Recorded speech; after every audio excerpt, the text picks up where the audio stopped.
मेरा हक मेरी सुरक्षा, कानून और विकलांग अधिकार पर कार्यशाला श्रृंखला। पहली कार्यशाला PWDB, घरेलू हिंसा विकलांग महिलाओं के कानून के तहत अधिकार। तारीख जून 23, 2021। उज्ज्वला कद्रिकर, लॉयर, सामाजिक और कानूनी सलाहकार एवं नेशनल ट्रेनर। सभी का स्वागत है इस वर्कशॉप सीरीज में, कार्यशाला श्रृंखला मेरा हक मेरी सुरक्षा। राइजिंग फ्लेम की ओर से मैं निधि गोयल, फाउंडर और एग्जीक्यूटिव डायरेक्टर, आप सभी का स्वागत करना चाहती हूँ आज के इस बहुत इम्पोर्टेंट सेशन में। कार्यशाला श्रृंखला का पहला दिन 3 दिवसीय श्रृंखला है। वर्कशॉप सीरीज 3 दिन की है। इंग्लिश के माध्यम से हम इस वर्कशॉप को पहले भी चला चुके हैं। 2 सप्ताह पहले इंग्लिश में हमने इस सीरीज़ को चलाया था। माई राइट्स माई सेफ्टी नाम की सीरीज़ थी, और अब हम इस सीरीज़ को हिंदी में आप तक पहुंचाना चाहते हैं। सांकेतिक भाषा यहाँ पर उपलब्ध है। सो साइन लैंग्वेज इंटरप्रेटर्स हैं यहाँ पर हमारे साथ, निशांत और सोनाली। बारी बारी करके वो हमारे लिए साइन लैंग्वेज उपलब्ध करेंगे। आप सभी को एक बार दोबारा से मैं आप सभी का स्वागत करना चाहती हूँ मेरा हक मेरी सुरक्षा इस 3 दिवसीय कार्यशाला श्रृंखला में। ये श्रृंखला क्या है और इसकी क्या ज़रूरत थी? राइजिंग फ्लेम में हम अधिकारों पर तो काम करते ही हैं, विकलांग व्यक्तियों के, विकलांग महिलाओं के और युवाओं के अधिकारों पर विशेष रूप से काम करते हैं।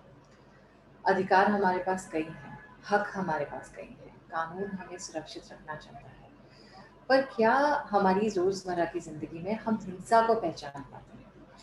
सबसे बड़ा प्रश्न वहां से शुरू होता है। क्या हिंसा को हम पहचान पाते हैं, या ये एक आम तौर के अनुभव की तरह लेकर इसे छोटा बना देते हैं, या छोड़ देते हैं, या देखते नहीं है उसकी तरफ, या ध्यान नहीं देते? अब ये जब हिंसा होती है और जब हम इसे पहचानने की कोशिश करते हैं, तो आगे हमारे पास क्या रास्ते हैं? हम क्या कर सकते हैं? क्या कानून हमारी सुरक्षा कर सकता है? क्या कानून में ऐसे कोई प्रावधान है जिससे विकलांग महिला और विकलांग व्यक्ति अपने अधिकारों को वापस पा सकते हैं, अपनी सुरक्षा को वापस पा सकते हैं, सुरक्षित रह सकते हैं, एक सुरक्षित जीवन बिता सकते हैं? इसी को ध्यान में रखते हुए, क्योंकि ये हम ये नहीं सिर्फ कहेंगे, हम कहेंगे कि इन्फॉर्मेशन का अभाव है, जानकारी का कई बार विकलांग व्यक्तियों की ज़िंदगी में कई बाधाओं के कारण जानकारी का अभाव हो जाता है, इन्फॉर्मेशन का अभाव हो जाता है, और उसी कारण से हम आगे जाकर न्याय तक पहुंच नहीं पाते, कानून को समझ नहीं पाते, न्याय तक पहुंच नहीं पाते। इसलिए हम इस 3 दिवसीय श्रृंखला को लेकर आए हैं आप तक पहुंचाने के लिए, ताकि हम समझें कि हमारे अधिकार क्या हैं, हमें न्याय कैसे मिल सकता है, क्या बाधाएं आ सकती हैं और उसे कैसे पार किया जाए। इन 3 दिनों में हम आप तक पहुंचाएंगे 3 तरह के कानून जो सुरक्षा पे बनाए गए हैं। घरेलू हिंसा पर क्या कानून है और वो हमें क्या कहता है विकलांग महिलाओं की सुरक्षा के लिए। कल बातचीत करेंगे हम क्रिमिनल लॉ अमेंडमेंट पर, यानी यौनिक हिंसा के सिलसिले में और यौनिक हिंसा पर होने पर हम न्याय तक पहुंचना क्या आसान है, कुछ प्रावधान विशेष बनाए गए हैं, और कब से ये प्रावधान हमारे लिए, कानून हमारे लिए अवेलेबल है। और परसों बात करेंगे विकलांग बच्चों की सुरक्षा के बारे में, पॉक्सो एक्ट के तहत। तो आइए ज़्यादा समय ना व्यतीत करते हुए आज का सेशन शुरू करते हैं। 1 मिनट में बताना चाहूँगी इस प्लेटफॉर्म के बारे में बताते हुए। सो हम जूम पे जुड़े हैं, और कई सारे जो पार्टिसिपेंट्स हैं, जो दर्शक हैं, वो हमें यूट्यूब पर भी देख रहे हैं, क्योंकि हम यूट्यूब पर लाइव इस समय हैं। आप सभी से निवेदन है, रिक्वेस्ट है कि आप अपने अपने ऑडियोज को म्यूट पर रखें। Thank you. सो आप सभी से निवेदन है कि जो वक्ता हैं, जो स्पीकर हैं, उनको छोड़कर बाकी सभी अपने ऑडियोज को म्यूट पर रखें। वीडियोस हो सके तो स्विच ऑन रहें, ताकि ट्रेनर्स को आसानी होती है कि सामने कोई है, बैठा हुआ है, सुन रहा है हमारी बात। हमारा ये भी रिक्वेस्ट रहेगी कि जो जो मोबाइल डिवाइसेस के नाम से जुड़े हैं, जैसे रीडमी कोई है और कोई मोबाइल डिवाइस का नाम है, या कोई जिनका खुद का नाम नहीं है, उनसे हमारी बहुत तहे दिल से निवेदन है कि आप अपने आप को रीनेम करें, क्योंकि आजकल सिक्योरिटी का बड़ा मसला हो जाता है नहीं तो। सो आप अपने आप को रीनेम करें, खुद को म्यूट रखें, और पूरा पार्टिसिपेट करें इस अगले 1.5 घंटे में घरेलू हिंसा के सेशन पर। मैं आमंत्रित करना चाहूँगी आज के हमारे स्पीकर, हमारे ट्रेनर उज्ज्वला काटेकर जी का।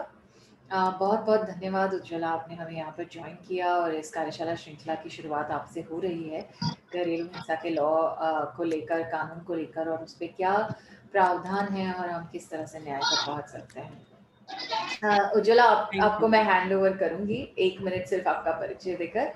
सो उज्ज्वला एक वकील हैं पेशे से। वो पिछले 35 सालों से 25 सालों से सोशल डेवलपमेंट सेक्टर में काम कर रही है। ये गवर्नमेंट और नॉन गवर्नमेंटल ऑर्गेनाइजेशंस यानी दोनों तरफ से वो काम कर चुकी हैं, महिला अधिकारों को आगे बढ़ाते हुए, कानून को आगे बढ़ाते हुए। इनका बहुत अहम कंट्रीब्यूशन रहा है, योगदान रहा है कई कानूनों के ड्राफ्टिंग में और इन्फ्लुएंसिंग की ये कानून के अंदर क्या आना चाहिए, किन मुद्दों को सोचना चाहिए। तो या वो घरेलू हिंसा पर बना हुआ कानून हो, चाहे वो sexual harassment eight work place वाला कानून हो, या क्रिमिनल लॉ अमेंडमेंट वाला कानून हो जो जस्टिस वर्मा कमीशन के द्वारा बनाया गया था। तो कई अहम महिला एवं सुरक्षा को लेकर जो कानून बने हैं इस देश में, उनमें काफ़ी कंट्रीब्यूशन और योगदान रहा है उज्ज्वला का। उज्ज्वला पहले महिला कमीशन, स्टेट महिला कमीशन ऑफ महाराष्ट्र के साथ काम करती थी और फिर लॉयर्स कलेक्टिव के साथ भी काम करती थी। स्पेशल सेल्स को भी ये काफ़ी सारा ट्रेन करती हैं और जुड़ी हुई हैं काफ़ी क्लोजली। आज बेसिकली कहना हमारा ये है कि हम सही हाथों में हैं जिनके द्वारा हम घरेलू हिंसा क्या होती है इस समय कोविड के दौरान, ये क्यों बढ़ गई है, इसका क्या पर्याय है, कानून हमें क्या बताता है, और हम विकलांग महिला और विकलांग व्यक्ति होते हुए या सहकारी होते हुए, यदि और लोगों ने ज्वाइन किया है महिला आंदोलन से, डिसेबिलिटी राइट्स पर काम करने वाले लोग, या अन्य व्यक्तियों ने जिन्होंने जो जुड़े हैं, वो हम सहकारी बनकर इन कानूनों का किस तरह से इस्तेमाल कर सकते हैं। Over to you Ujjwala. सभी के लिए, और उज्ज्वला आपके लिए भी, ये मीटिंग रिकॉर्ड भी हो रही है क्योंकि यूट्यूब पर बाद में डाली जाएगी एज अ रिसोर्स। अभी लाइव स्ट्रीम हो रही है और सोशल मीडिया में इम्पोर्टेंट डिस्कशंस वहाँ पर लिखे जाएंगे। उज्ज्वला, आपका सेशन अगले 1.5 घंटे में से हमारा रिक्वेस्ट रहेगा कि 45 to 50 मिनट्स आपका सेशन हो और करीबन आधा घंटा हमारे पार्टिसिपेंट्स को मिले, आपसे प्रश्न उत्तर करने का मौका दिया जाए। बहुत बहुत धन्यवाद। थैंक यू निधि। सबसे पहले तो राइजिंग फ्लेम का मैं बहुत बहुत आभारी हूँ कि मुझे ये अपॉर्चुनिटी दी गई है आज आपसे जुड़ने के लिए। और आज का जो विषय दिया गया है मुझे डोमेस्टिक वायलेंस एक्ट के ऊपर, इसके बारे में आज हम लोग बात करेंगे। क्योंकि 45 मिनट्स का सेशन रहने वाला है तो हम लोग ज़्यादा से ज़्यादा प्लीज़ ये सभी जो पार्टिसिपेंट्स हैं, आज आप सभी के मुझे ये बताया गया है कि इसमें आज के जो पार्टिसिपेंट्स हैं उसमें कुछ विकलांग हैं, कुछ लॉयर्स हैं, कुछ एक्टिविस्ट हैं। तो आप सभी के लिए ये लॉ का जानकारी होना, आई एम श्योर आप कुछ लोग तो इसमें ये लॉ की जानकारी रखते होंगे, लेकिन कैसे हम इसको बेस्ट वे से इसको समझ पाए और इसको कैसे हम इम्प्लीमेंट कर पाए। जैसे अभी बताया गया है कि सिर्फ ये लॉ बनाने में मेरा कंट्रीब्यूशन नहीं रहा है, लेकिन 10 साल से ये लॉ का इम्प्लीमेंटेशन को भी मॉनिटर किया गया है। इसको हम लोग इवेलुएट करते आए हैं कि ये लॉ कैसे काम कर रहा है। और अभी बहुत बड़ा चैलेंज हमारे सामने आया था जब लॉकडाउन हुआ 2020 में। मार्च 2020 से हम लॉकडाउन के फेज में हैं और तब से हम देख रहे हैं तो और हमने देखा है कि डोमेस्टिक वायलेंस के जो केसेस हैं उसमें मतलब स्पेशली घरेलू हिंसा की जो मात्रा है वो काफी बढ़ती हुई हमको दिखाई दे रही थी। और ऐसे हालात में जब कोर्ट बंद, हमको ये सुनाई दे रहा था कि कोर्ट बंद है, पुलिस ऑफिसर्स मदद नहीं कर पा रहे क्योंकि प्रायोरिटीज दूसरे हैं, गवर्नमेंट ऑफिसेस बंद है। तो ऐसे हालात में क्या डोमेस्टिक वायलेंस के केसेस चल रहे हैं, नहीं चल रहे हैं? And to top it up, अगर हम देखेंगे तो यहाँ पर डोमेस्टिक वायलेंस के केसेस में काफी बढ़ोतरी हमको दिखाई दे रही है।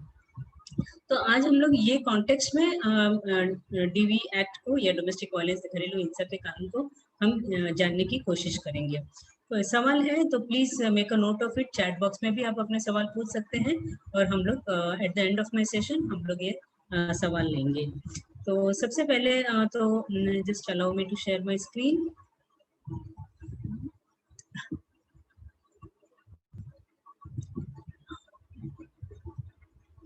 Can you all see my screen? मेरा स्क्रीन दिखाई दे रहा है? जी दीदी दिख रहा है। Okay, thank you.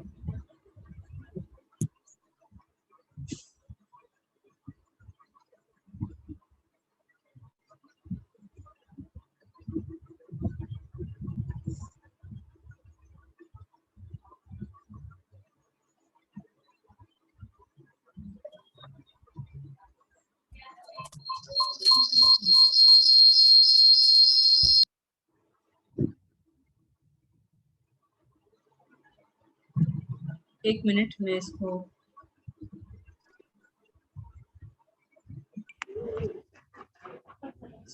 Full screen करना चाहती हूँ। एक minute.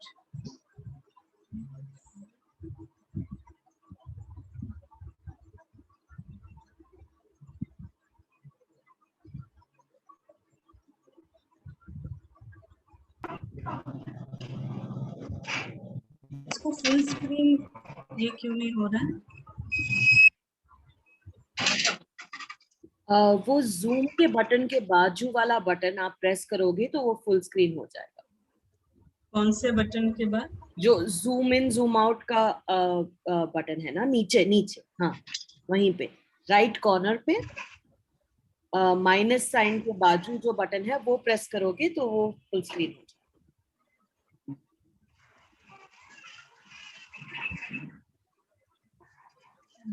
Sorry, I am not able to do this. यहाँ कमेंट्स के बाजू राइट कॉर्नर में नीचे है ना, कमेंट्स और मल्टीपल जूम और प्लस साइन माइनस साइन 67% वो लिखा है ना, उसके बाजू मीटिंग चालू। वहां पे एक फुल वो बटन जो है वो फुल स्क्रीन की बटन। yes,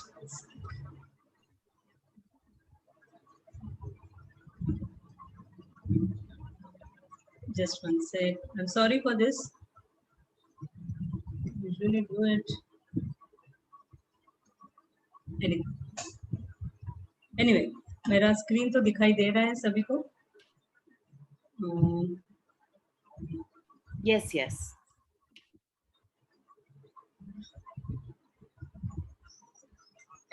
तो आज का ये जो सेशन है वो हिंसा का कानून के ऊपर है, जिसको हम लोग PWDVA, आप मेरे पूरे स्लाइड में आप PWDVA शब्द देखोगे, इसका मतलब है protection of women from domestic violence act.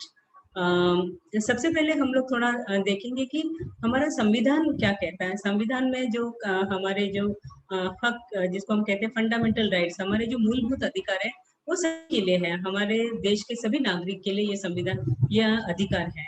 और ये जो अधिकार है इसमें अगर हम देखेंगे तो कुछ जो अधिकार है वो हम महिलाओं के लिए उसका इस्तेमाल कैसे हो सकता है। और जब हम कह रही हूँ कि हमारे सभी नागरिक के लिए ये संविधान है, तो इसमें अगर हम देखेंगे तो ये इवन डिसेबल विकलांग लोगों को भी इंक्लूड करता है। तो बहुत इम्पोर्टेंट है कि आप देखोगे तो सबसे पहले जो कुछ मैं 2-3 यहाँ पर पढ़ूंगी। तो इसमें अगर आप देखोगे तो आर्टिकल 14 जो है वो बहुत इम्पोर्टेंट है, जो ये कहता है कि हम कानून के सामने हम सब समान है। We are all equal before law, और हम सभी को कानून का प्रोटेक्शन है, फिर वो स्त्री हो या पुरुष हो। हम ये भी देखते हैं कि हमको कोई भी हमारे सेक्स के आधार पे कोई भी डिस्क्रिमिनेट नहीं कर सकता है। क्योंकि मैं पुरुष हूँ या क्योंकि मैं एक स्त्री है, इसके आधार पर कोई भी मेरे साथ भेदभाव नहीं कर सकता है। क्योंकि मैं affirmative discrimination in favour of women, जैसे हम देखते हैं कि स्टेट जो है वो हमारे महिला या बच्चे जो हम ये समझते हैं कि कुछ हद तक ये थोड़े vulnerable section of the society होते हैं, इसके लिए इनके लिए हमारे पास कुछ अधिकार, कुछ अफर्मेटिव एक्शन स्टेट गवर्नमेंट ले सकती है। इसी के साथ साथ हमको सभी को समान अधिकार दिए गए हैं, जिसको हम कहते हैं समान संधि, equal opportunity to everyone in employment. हम ये आर्टिकल 21 है जो बहुत इंपॉर्टेंट आर्टिकल है। आप लोगों को ये एक बेसिस है जो आप लोगों को, हम सभी लोगों को समझना है कि महिलाओं के ऊपर जो अत्याचार हो रहे हैं, ये जो अत्याचार है ये कहाँ से हो रहे हैं, ये क्यों हो रहे हैं, और अगर उसमें अगर वो विकलांग है तो किस तरह के हैरेसमेंट जो है हम कहते हैं ना कि हम ज़्यादा वल्नरेबल हो जाते हैं, क्योंकि एक तो है कि मैं महिला हूँ, दूसरे से मैं शायद गरीब हूँ, तीसरे से है कि मैं किसी कास्ट को बिलोंग करती हूँ तो मैं वल्नरेबल हो जाती हूँ, और अगर उसी के साथ साथ अगर मैं विकलांग हूँ तो मैं कैसे ये सब मेरे अधिकार में कैसे चैलेंज करती हूँ। तो ये सबसे बड़ा मुझे लगता है हमारे सामने जो संविधान का जो आर्टिकल है वो आर्टिकल 21 है, जो कहता है कि right to life and personal liberty. मुझे सिर्फ जीने का अधिकार नहीं है, तो मुझे स्वाभिमान से जीने का और फ्रीडम से जीने का अधिकार हमारा संविधान देता है। इसके बाद अगर हम देखेंगे तो ये हमारे जो कुछ आर्टिकल्स हैं वो बहुत इंपॉर्टेंट है। आप देखोगे कि हमको equal pay for equal work भी है, मेन एंड वुमेन दोनों को भी है। ये भी देखा जाए कि आप देखोगे तो हमारे पास कुछ कानून ऐसे बने हुए हैं जो which helps in securing just and human condition at work and maternity relief. जैसे हम देखते हैं कि हमारे पास यहाँ पर मैटरनिटी बेनिफिट्स एक्ट है, महिलाओं को मैटरनिटी लीव मिलती है, तो ये खास महिलाओं के लिए प्रावधान हमारे क्योंकि कॉन्स्टिट्यूशन में दिया गया है, इसके लिए हमारे पास कानून भी बने हुए हैं। इसी के साथ अब आप जस्ट एंड ह्यूमन कंडीशंस भी अगर देखोगे तो अगर अभी हमारे पास हाल ही में 21वीं सदी में अगर हम देखते हैं तो हमारे पास sexual harassment of women at work place, जिसके गाइडलाइंस तो आ गए थे हमारे 1997 में, लेकिन कानून बना हमारा 2013 में। तो इस तरह के कुछ आप देखोगे कि इवन रिनाउंसिंग सम डेरोगेटरी प्रैक्टिसेस, महिलाओं के खिलाफ जो भी डेरोगेटरी प्रैक्टिसेस है, जैसे अगर हम देखोगे तो डाउरी हैरेसमेंट है, हम देखेंगे कि चाइल्ड मैरिजेस है, जो बच्चे चाइल्ड सेक्सुअल अब्यूज जैसे केसेस है, हम देखते हैं फीमेल जेनिटल म्यूटिलेशन है, ये कुछ जो है सेक्स सिलेक्शन एबॉर्शन है। तो ये जो है ये कुछ डेरोगेटरी प्रैक्टिसेस है अगेंस्ट वुमेन, और जिसको रिनाउंस करने का भी अधिकार हमको संविधान ने दिया है। तो ये ढांचा हमारे सामने होते हुए हम अभी एक सवाल आप सभी लोगों से पूछना चाहेंगे कि क्या हमारे देश में सबसे सेफ जगह कौन सी है? हमारे देश में सबसे सेफ जगह जस्ट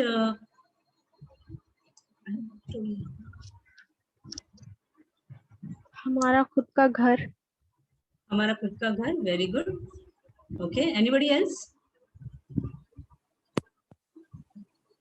था कहीं भी नहीं, हम कहीं भी सुरक्षित महसूस नहीं कर सकते। Okay okay, just give me 1 second.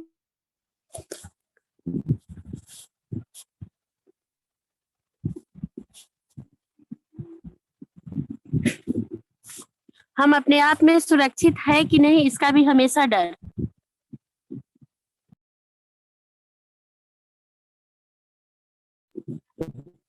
हम अपने आप में सुरक्षित है कि नहीं इसका हमेशा डर।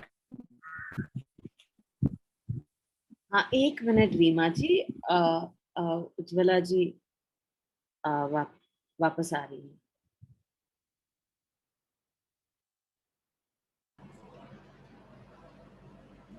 हम ऑनलाइन है तो उसका फायदा भी है और थोड़ा सा नुकसान भी होता है, तो एक शायद कनेक्शन थोड़ा सा टूट गया था, बस आई थिंक कुछ ही पलों में वो ज्वाइन कर रही है।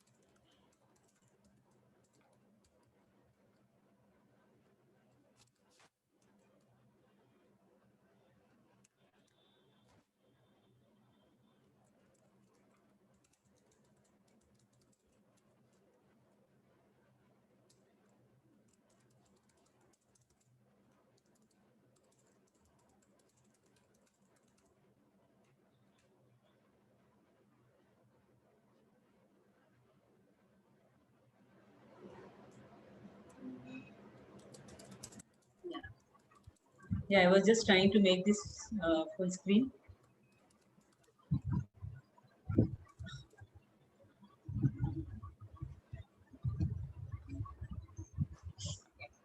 यदि आप मेल कर दें उज्ज्वला जी तो हम यहाँ हाँ, अभी सभी को फुल स्क्रीन दिख रहा है? हाँ, तो अभी मेरा सवाल था आप लोगों से कि हमारे देश में महिला और बच्चे सबसे ज्यादा कहाँ सुरक्षित है? किसी ने कहा घर, किसी ने कहा कहीं भी नहीं, और एक थर्ड रिस्पॉन्स आया था, आई एम सॉरी आई कुडंट, वो मैं सुन नहीं पाई। तो ये कुछ रिस्पॉन्सेस आए हैं और अभी हम लोग थोड़ा यहाँ पे कुछ डेटा देखेंगे। अगर आप देखोगे कि डोमेस्टिक वायलेंस जैसे इंसिडेंट ये सिर्फ हमारे इंडिया में ही है, ऐसा नहीं है। तो ये अगर हम देखेंगे तो ये ग्लोबल फिनोमिनन है, ये सब जगह है। ग्लोबली अगर हम देखेंगे तो हमारे देश में 35% मतलब 3 में से 1 महिला जो है वो घर के अंदर फिजिकल और sexual violence, intimate partner violence अपने हस्बैंड, अपने पार्टनर से फेस करती है। और just not intimate partner violence but also a non partner. तो हम देखते हैं कि 35% which is again a big number. अगर हम 2018 का एनसीआरबी, आप सभी लोगों को पता है कि हमारे देश का ये नेशनल क्राइम रिकॉर्ड ब्यूरो है, जहाँ पर सभी जितने भी ऑफेंसेस होते हैं उनका ये रिकॉर्ड है। और उसमें ये दिखाया गया है कि डोमेस्टिक वायलेंस जो है, घरेलू हिंसा जो है, वो क्राइम अगेंस्ट वुमेन को टॉप करता है। मतलब महिलाओं के खिलाफ जितने भी क्राइम्स होते हैं उसमें सबसे ऊपर जो है वो डोमेस्टिक वायलेंस है। और इसमें खास करके क्रिमिनल केसेस, क्योंकि एनसीआरबी जो है वो सिर्फ क्रिमिनल केसेस का रिकॉर्ड है। तो इसमें अगर आप देखोगे तो ये क्रिमिनल केसेस, जिसको आप लोगों को सुनकर पता होगा, 498 का जो केसेस है वो 31.9% अगर आप देखेंगे तो 2018 में था, जो कुछ हद तक बढ़कर 2019 में वो 7.3% से बढ़ गया था। हमारे देश में महिलाओं के खिलाफ जो हिंसाचार हो रही है, अत्याचार हो रहे हैं, वो हर एक 1.7 मिनट में महिलाओं के ऊपर हिंसा होते हुए दिखाई दे रही है। और उसमें से अगर हम देखेंगे तो हर 5 मिनट में या हर 4.4 मिनट्स में डोमेस्टिक वायलेंस के इंसिडेंट है। मतलब आप सोचिए कि हर 5 मिनट में एक महिला घरेलू हिंसा का शिकार होते हुए भी दिखाई दे रही है। हमारे पास national family and health survey है, जो हर 4 साल में होता है, जो बेसिकली घर के अंदर घर के सदस्य का पूरा हेल्थ को स्टडी करती है। और इसमें अगर हम देखोगे तो पहली बार ये स्टडी में दिखाई दे रहा था कि महिलाओं के ऊपर जो महिलाओं का जो आरोग्य है वो घर के अंदर घर के अंदर या किसी भी तरह की हिंसा होने की वजह से उनका आरोग्य के ऊपर परिणाम करते हुए भी हमको दिखाई दे रहा है। इसका ये हर 4 साल में इसका रिपोर्ट आता है। लेकिन ये जो रिसेंट रिपोर्ट है इसमें ये बताया गया था कि पहले 39% था, अब जाके 30% हुआ है कि 30% मैरिड वुमेन जो है वो स्पेशली 15 और 49 जो रिप्रोडक्टिव एज जिसको हम कहते हैं, ये एज में ज्यादा से ज्यादा महिलाएं जो है वो हिंसा फेस करते हुए दिखाई देती है। इसी के साथ साथ अगर हम देखेंगे कि ये जो हिंसा में खास करके उल्लेख हुआ है वो फिजिकल और सेक्सुअल वायलेंस का, कि घर में रहने वाली महिलाओं के ऊपर ज्यादा से ज्यादा फिजिकल और सेक्सुअल वायलेंस होते हुए और इसका परिणाम जो है उनके आरोग्य पर हो रहा है। इसी के साथ साथ हम देखते हैं कि 24% ऐसे महिलाएं हैं जो कभी भी वायलेंस का रिपोर्ट नहीं कर रही हैं या उन्होंने कभी मदद भी नहीं मांगी है। यहाँ पर तो हम बात कर रहे हैं कि महिलाएं मैरिड वुमेन है, इनके बारे में बात कर रहे हैं। लेकिन ये एनएफएचएस स्टडी के अंदर ये भी दिखाई दिया गया था कि even never married women also experience physical and sexual, मतलब जो महिलाओं की शादी नहीं हुई है उनको भी फिजिकल और सेक्सुअल वायलेंस का शिकार होते हुए दिखाई दे रहा है। और बहुत सी महिलाएं हैं जो किसी भी तरह से किसी की भी मदद नहीं मांगते हुए भी दिखाई देता है।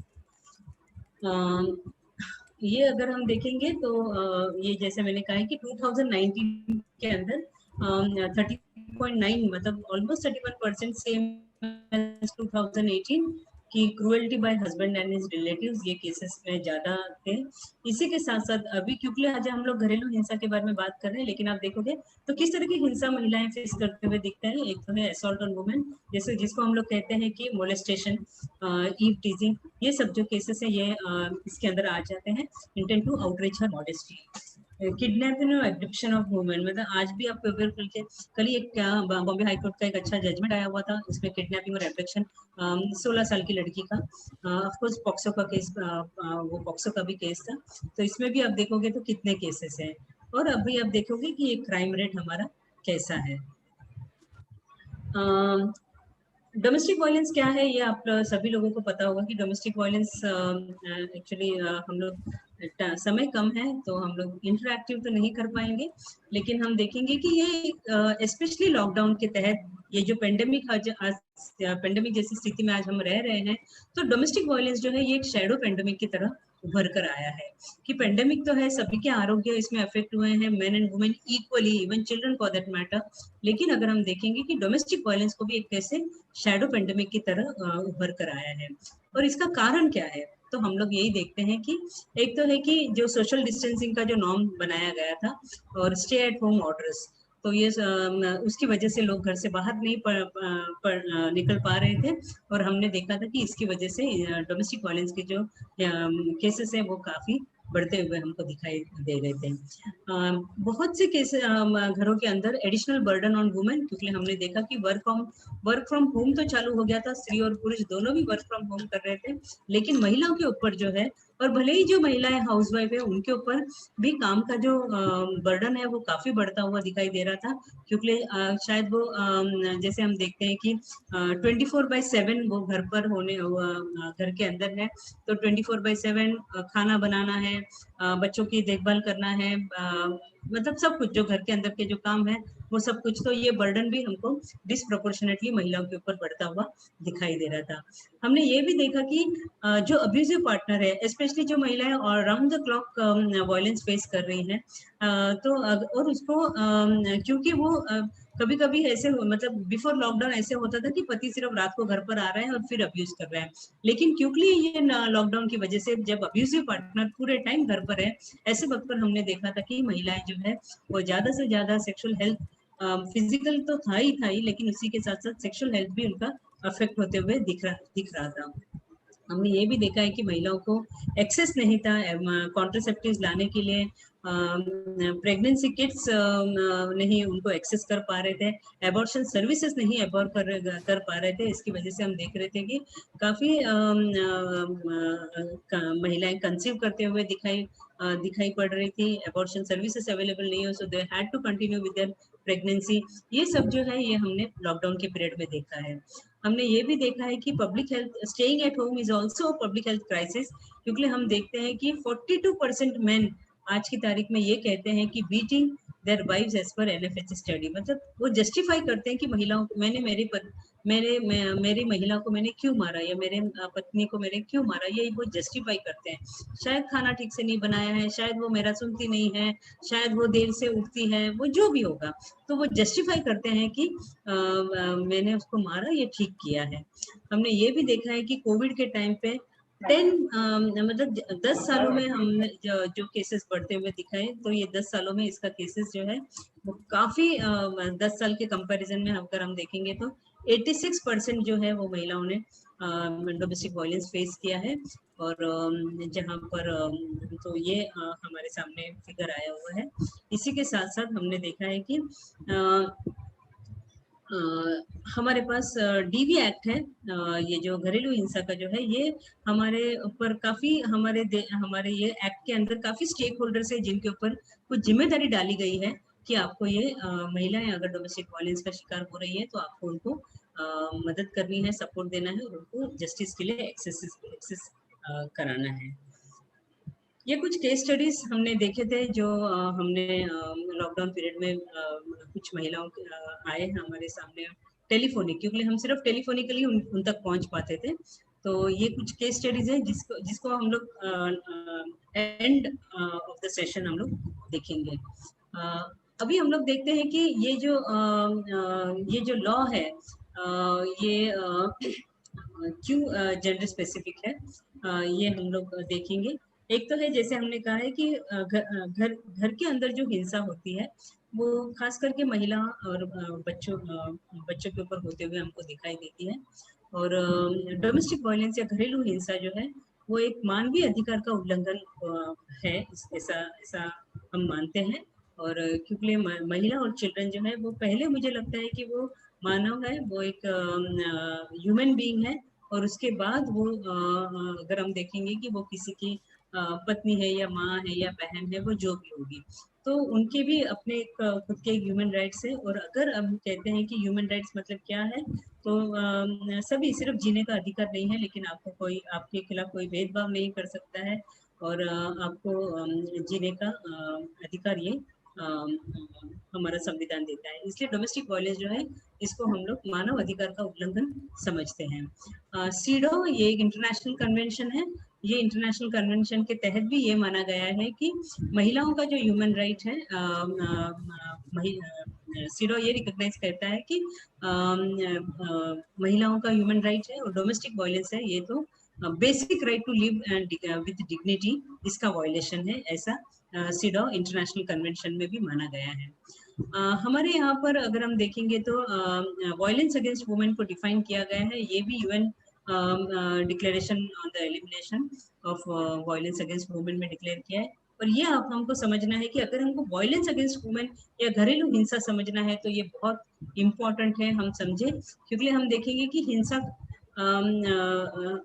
अगर हम जनरली देखते हैं कि हिंसा दो लोगों के बीच में होती है, एक होता है पावरफुल और एक होता है पावरलेस।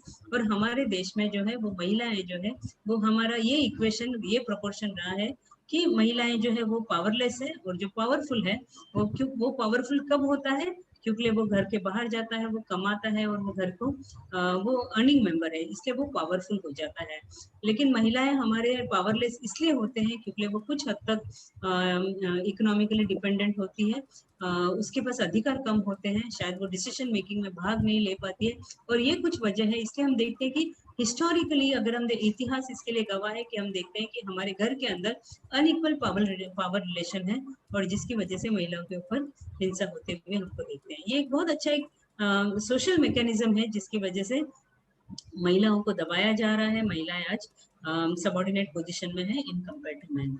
इसलिए हमारे पास कानून लाने की जरूरत थी कि जो मतलब जो भी हिस्टोरिकल डिसएडवांटेज है, अगर आप देखोगे कि हमारे देश में महिलाओं स्पेशली हिंदू सक्सेशन एक्ट में जो बदलाव आया वो अगर हम देखोगे कि आज तक हमारे महिलाओं को प्रॉपर्टी राइट्स नहीं दिए गए थे, लेकिन 2005 में 21वीं सदी में मतलब हमारा संविधान होने के बावजूद भी हमने कुछ कानून 21वीं सदी में लाए हैं, स्पेशली 2005 में लाए हैं, जैसे कि ये डोमेस्टिक वायलेंस कानून है, ये 2005 का है। इसी के साथ साथ 2005 में ये भी रिकॉग्नाइज किया गया है कि डॉटर कैन बी इक्वल को-पासर, मतलब जैसे बेटे को प्रॉपर्टी में हिस्सा मिलता है उसी तरह बेटी को भी अपने पिताजी के प्रॉपर्टी में हिस्सा मिलना चाहिए, तो ये भी रिकॉग्नाइज किया गया है। तो ये जो सोशल मैकेनिज्म है जो एक डिसएडवांटेज एंड पर है, जो डिस्क्रिमिनेट करता है, ये हम लोग कैसे इसमें कैसे सुधार ला सकते हैं, इसलिए कानून की बहुत जरूरत थी। ये जो कानून है 2005 का जो कानून है डोमेस्टिक वायलेंस का है, इसमें ये 3 बहुत मेजर ऑब्जेक्टिव है जो हम सभी को समझना है।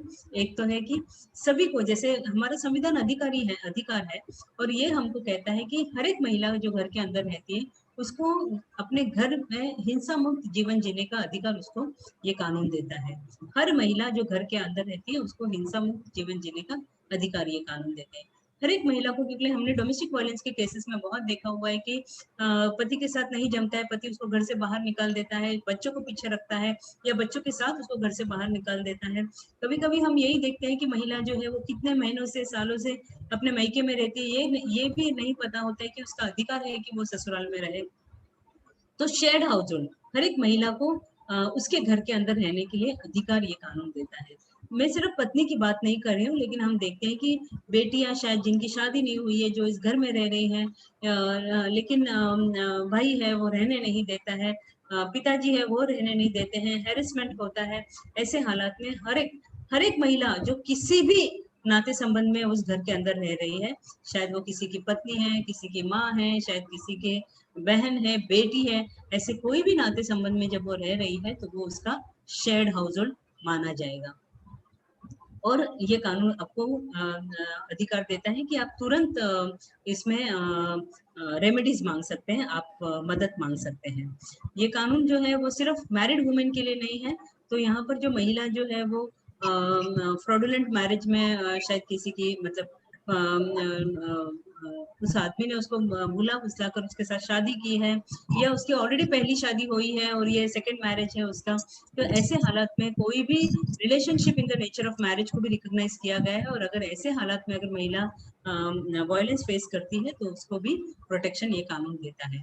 ये कानून जो है वो खास महिला और बच्चों के लिए है, मदर, डॉटर, सिस्टर्स, विडोज, और यहाँ पर इवन एडॉप्शन के माध्यम से भी जो रिश्ते तैयार होते हैं उनको भी प्रोटेक्शन ये कानून देता है। ये कानून जो है it is a very good law. ये जो it is a mixture of civil and criminal law. मतलब सिविल लॉ जब हम कहते हैं कि जब अब इस कानून के तहत किसी कोई मदद मांगती है तो किसी को भी अरेस्ट नहीं होता है। शायद आपने पति के खिलाफ कंप्लेंट किया है, शायद अपने पिताजी के खिलाफ कंप्लेंट किया है, आपने ससुर के खिलाफ कंप्लेंट किया होगा, अपने भाई के खिलाफ कंप्लेंट किया होगा, किसी के खिलाफ कंप्लेंट करते हैं तो आपको कुछ ऑर्डर्स कोर्ट से मिलते हैं, और ये ऑर्डर्स मिलने तक कोई किसी को भी अरेस्ट नहीं होता है। लेकिन जब ये ऑर्डर्स का कोई उल्लंघन करता है तो इसमें अरेस्ट और फाइन भी है। यहाँ पर easy to access to justice है, आपको तुरंत न्याय मिल सकता है, क्योंकि आपको इसके लिए किसी फैमिली कोर्ट में या किसी स्पेशल कोर्ट में जाने की जरूरत नहीं है। आपके घर के नजदीक जो मजिस्ट्रेट कोर्ट होता है उस कोर्ट में जाकर आप ये केसेस फाइल कर सकते हैं। आपके पास काफी सपोर्ट मैकेनिज्म्स हैं ये कानून के तहत, जैसे प्रोटेक्शन ऑफिसर्स है, नोटिफाइड सर्विस प्रोवाइडर्स है, इनकी मदद से भी आप ये केसेस कोर्ट में फाइल कर सकते हैं। और सिंगल विंडो क्लियरेंस सिस्टम है। आपको जैसे अगर आपको क्रिमिनल केस फाइल करना है तो शायद आपको मजिस्ट्रेट कोर्ट में जाना पड़ता है, आपको अगर मेंटेनेंस चाहिए तो शायद आपको फैमिली कोर्ट में जाना पड़ता है। लेकिन ये एक कानून ऐसा है जो आपको किसी भी तरह के रिलीफ चाहिए होता है तो एक ही कानून के अंदर आपको सभी रिलीफ मिलते हैं, और एक ही कोर्ट के अंदर आपको ये सभी रिलीफ मिल सकते हैं। डोमेस्टिक वायलेंस को ये कानून के अंदर डिफाइन किया गया है, या प्लीज समझने की कोशिश कीजिए कि डोमेस्टिक वायलेंस जो है ये मतलब घरेलू हिंसा मतलब क्या, सिर्फ फिजिकल वायलेंस है क्या? आपको क्या लगता है कि घरेलू हिंसा क्या है? Any idea? कोई बोल सकता है घरेलू हिंसा क्या है? मैं बोलूं? हाँ प्लीज।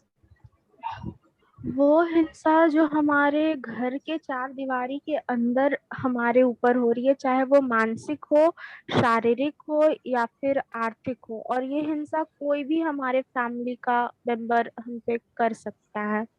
मतलब ये जरूरी नहीं है कि वो हमारा सिर्फ हस्बैंड हो या फिर लिविंग पार्टनर हो, ये हमारे फैमिली मेंबर्स के द्वारा भी हम पे हो सकता है। Okay, very good, very good, okay, yes. तो जैसे हमने कहा कि ये जो है पहली बार हमारे पास एक कानून आता है, क्योंकि आज की तारीख में हमने देखा कि हम ये देखते हैं तो डोमेस्टिक वायलेंस को हमने कैसे रिकॉग्नाइज किया है। ये लॉ जो है इसमें पहली बार हमारे पास एक कानून, क्योंकि आज तक हमारे पास 498 सेक्शन था जो क्रिमिनल प्रोविजन है हमारे आईपीसी के अंदर, और ये जो क्रिमिनल प्रोविजन है ये कहता है कि महिला को कोई भी शारीरिक और मानसिक हार्म होता है, क्रूएल्टी होता है, हैरेसमेंट होता है, तो उसके वो अपने पति के खिलाफ कंप्लेंट कर सकती है। तो अभी तक हमारे पास ये कानून था, लेकिन कोई भी महिला जो है वो घर में सुरक्षित रहना चाहती है। वो बहुत सी महिलाएं जिनके साथ हमने काम किया है, कोई महिला ये नहीं चाहती है कि पति को अरेस्ट हो जाए, वो जेल के अंदर चले जाए। वो सिर्फ ये चाहती है कि मैं मेरे ही घर के अंदर रहूं, लेकिन मेरे ऊपर हिंसा नहीं होनी चाहिए। और ये जो हिंसा का जो कारण हो सकता है, कॉजिंग हार्म और injury to the physical and mental, कोई भी इस तरह का आपको कोई भी इस तरह की इंजुरी या हार्म पहुंचाने की कोशिश करता है जिसकी वजह से आपका फिजिकल और मेंटल हेल्थ आपको कॉम्प्रोमाइज करना पड़ता है, आपका लाइफ और सेफ्टी और इवन थ्रेट, ये शब्द सब कुछ कानून में लिखे गए हैं। तो आपके लाइफ, सेफ्टी या कोई भी आपको धमकी भी देने की कोशिश कर रहा है तो भी ये डोमेस्टिक वायलेंस माना जाएगा। इसी के साथ साथ हमारे बिकॉज ये हमारा इंडियन कॉन्टेक्स्ट में ये कानून बना हुआ है, इसलिए हमने खास करके इसमें जिक्र किया गया है कि कोई भी डाउरी को लेकर अगर आपके ऊपर हैरेसमेंट करता है या even to meet any other unlawful demand, ये अनलॉफुल डिमांड भी हम देखते हैं कि जैसे हमने कोई महिलाएं हमको ये कहती है कि पति जो है अपने फ्रेंड्स को खुश करने के लिए घर पर लेके आता है या अपने प्रमोशन के लिए अपने बॉस के साथ संबंध बनाने के लिए कहता है। तो इस तरह की कोई अगर अनलॉफुल डिमांड अगर आपके घर से कोई आपका सदस्य करता है तो ये भी डोमेस्टिक वायलेंस का हिस्सा हो सकता है। इसी के साथ साथ लॉ के अंदर कुछ फिजिकल अब्यूज मेंशन किए गए। फिजिकल अब्यूज, इकोनॉमिक अब्यूज, ये 4 मेन अब्यूज हैं जो ये लॉ के अंदर डिफाइन किए गए हैं। ये आप लोगों को सभी समझना है और ये मत समझिए कि वो मारता नहीं है लेकिन वो सिर्फ गाली गलौज करता है, मेरे पास क्या प्रूफ होगा, मैं कैसे कोर्ट में जाऊंगी। तो ये लॉ जो है, ये लॉ बात करता है sole testimony of the women. उसकी टेस्टिमनी बहुत इंपॉर्टेंट होते हैं। कितने केसेस में बहुत सी महिलाएं हमारे पास आने तक या इवन कोर्ट में जाने तक भी कोई भी एनसी कंप्लेंट भी नहीं होती है, पुलिस स्टेशन में जाकर कंप्लेंट भी शायद की नहीं हुई। इसका मतलब ये नहीं है कि उन्होंने डोमेस्टिक वायलेंस फेस नहीं किया है। तो कोर्ट जो है ये सभी जो वायलेंस है ये महिला की टेस्टिमनी के आधार पर भी हम केसेस कोर्ट में फाइल कर सकते हैं। Last but not the least, most important is also the sexual abuse. अभी घर के अंदर पत्नी को अपने पति से सेक्सुअल अब्यूज हो सकता है, वायलेंस हो सकता है, ये भी सोचने की बात है। कोई भी ह्यूमिलिएटिंग, डिग्रेडिंग सेक्सुअल एक्ट जो अपने पति को, बच्ची को, बहन को, माँ को, ये सभी जो है हमको, ये सभी रिश्ते हैं जो हमको ध्यान में रखना है कि सेक्सुअल अब्यूज जो है वो पत्नी के साथ, बच्चे, लड़कियों घर में अगर बेटी है तो उसके साथ, इनके साथ अगर सेक्सुअल अब्यूज किसी भी तरह का, शोइंग पोर्नोग्राफी, मेकिंग हर एक्ट, जो भी पोर्नोग्राफी में दिखाई जा रहा है वही उसी तरह की हरकतें करना अपने बॉस को प्लीज करने के लिए, ये सभी जो है आप देखोगे तो ये सब लिंक है, ये सब इंटरलिंक्ड है। इसको आप कोई भी आइसोलेशन में कोई भी वायलेंस नहीं देख पाते हैं, ये सभी एक दूसरे से जुड़े हुए हैं। ये हम देखेंगे कि ये इस तरह के वायलेंस जो है जहाँ पे महिलाओं को सेक्सुअल वायलेंस में खास करके अगर हम देखेंगे कि जो महिलाओं को फोर्स किया जाता है, पत्नी की इच्छा नहीं है उसके बावजूद भी, जैसे मैंने कहा कि लॉकडाउन में किस तरह के हमको अनवांटेड प्रेगनेंसीज के हमको केसेस रिपोर्ट होते हुए हमको दिखाई दिया है। हमने ये भी देखा है कि अबॉर्शन सर्विसेज नहीं मिले हैं, constant forcing her to have sex. Specially lockdown period में हमने ऐसे फैमिलीज देखे हुए हैं जो हर साल में 6 महीने 8 महीने नौकरी के खातिर वो घर के बाहर रहते हैं, लेकिन ये लॉकडाउन की वजह से वो घर पर आ गए हैं और ये सेक्सुअल अब्यूज का महिला शिकार होते हुए हमको दिखाई दिया है। ये जो कानून है ये ध्यान में रखिए कि ये जेंडर स्पेसिफिक है, ये एक खास मतलब ये महिलाओं के लिए कानून है, महिला और बच्चों के लिए ये कानून है।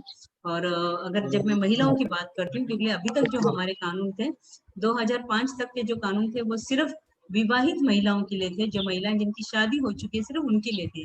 लेकिन अभी जो कानून है वो सभी महिलाओं के लिए है, घर के अंदर जो एक विशेष नाते संबंध में रहते हैं ऐसे महिलाओं के लिए है, मतलब माँ है, बेटी है, बहन है, वीडो है या लिव इन पार्टनर्स हैं और जो एक ही साथ एक शेयर्ड हाउस होल्ड में। ये बहुत इंपॉर्टेंट है कि वो एक ही घर के अंदर रह रहे हैं, ये बहुत इंपॉर्टेंट एस्पेक्ट ये कानून का है।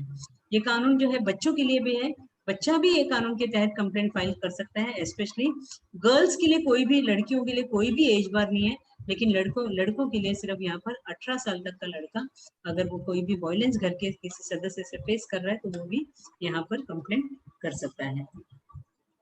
किसके खिलाफ कंप्लेंट कर सकते हैं? तो घर का जो प्रौढ़ पुरुष है उसके खिलाफ, और वो अगर हिंसा कर रहा है तो उसके खिलाफ कर सकता है।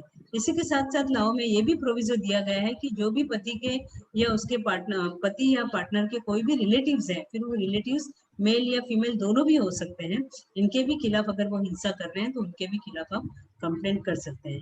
अभी हाल ही में 2016 में एक सुप्रीम कोर्ट का जजमेंट आया है, वो जजमेंट के तहत महिला, क्योंकि अभी तक ऐसा था ये कानून कि सिर्फ महिला अगर प्रौढ़ पुरुष होगा तो ही वो कंप्लेंट कर पाती है अगर वो हिंसा कर रहा है तो, लेकिन अभी महिला के खिलाफ भी कंप्लेंट कर सकती है। ये बहुत इंपॉर्टेंट एस्पेक्ट है लॉ का, डोमेस्टिक रिलेशनशिप, जिसको हम कहते हैं कौटुंबिक नाते संबंध। ये कौटुंबिक नाते संबंध समझना बहुत जरूरी है, क्योंकि ये बहुत इंपॉर्टेंट है। आप केस कर पाएंगे जब आप एक तो है कि आपकी शादी हुई है,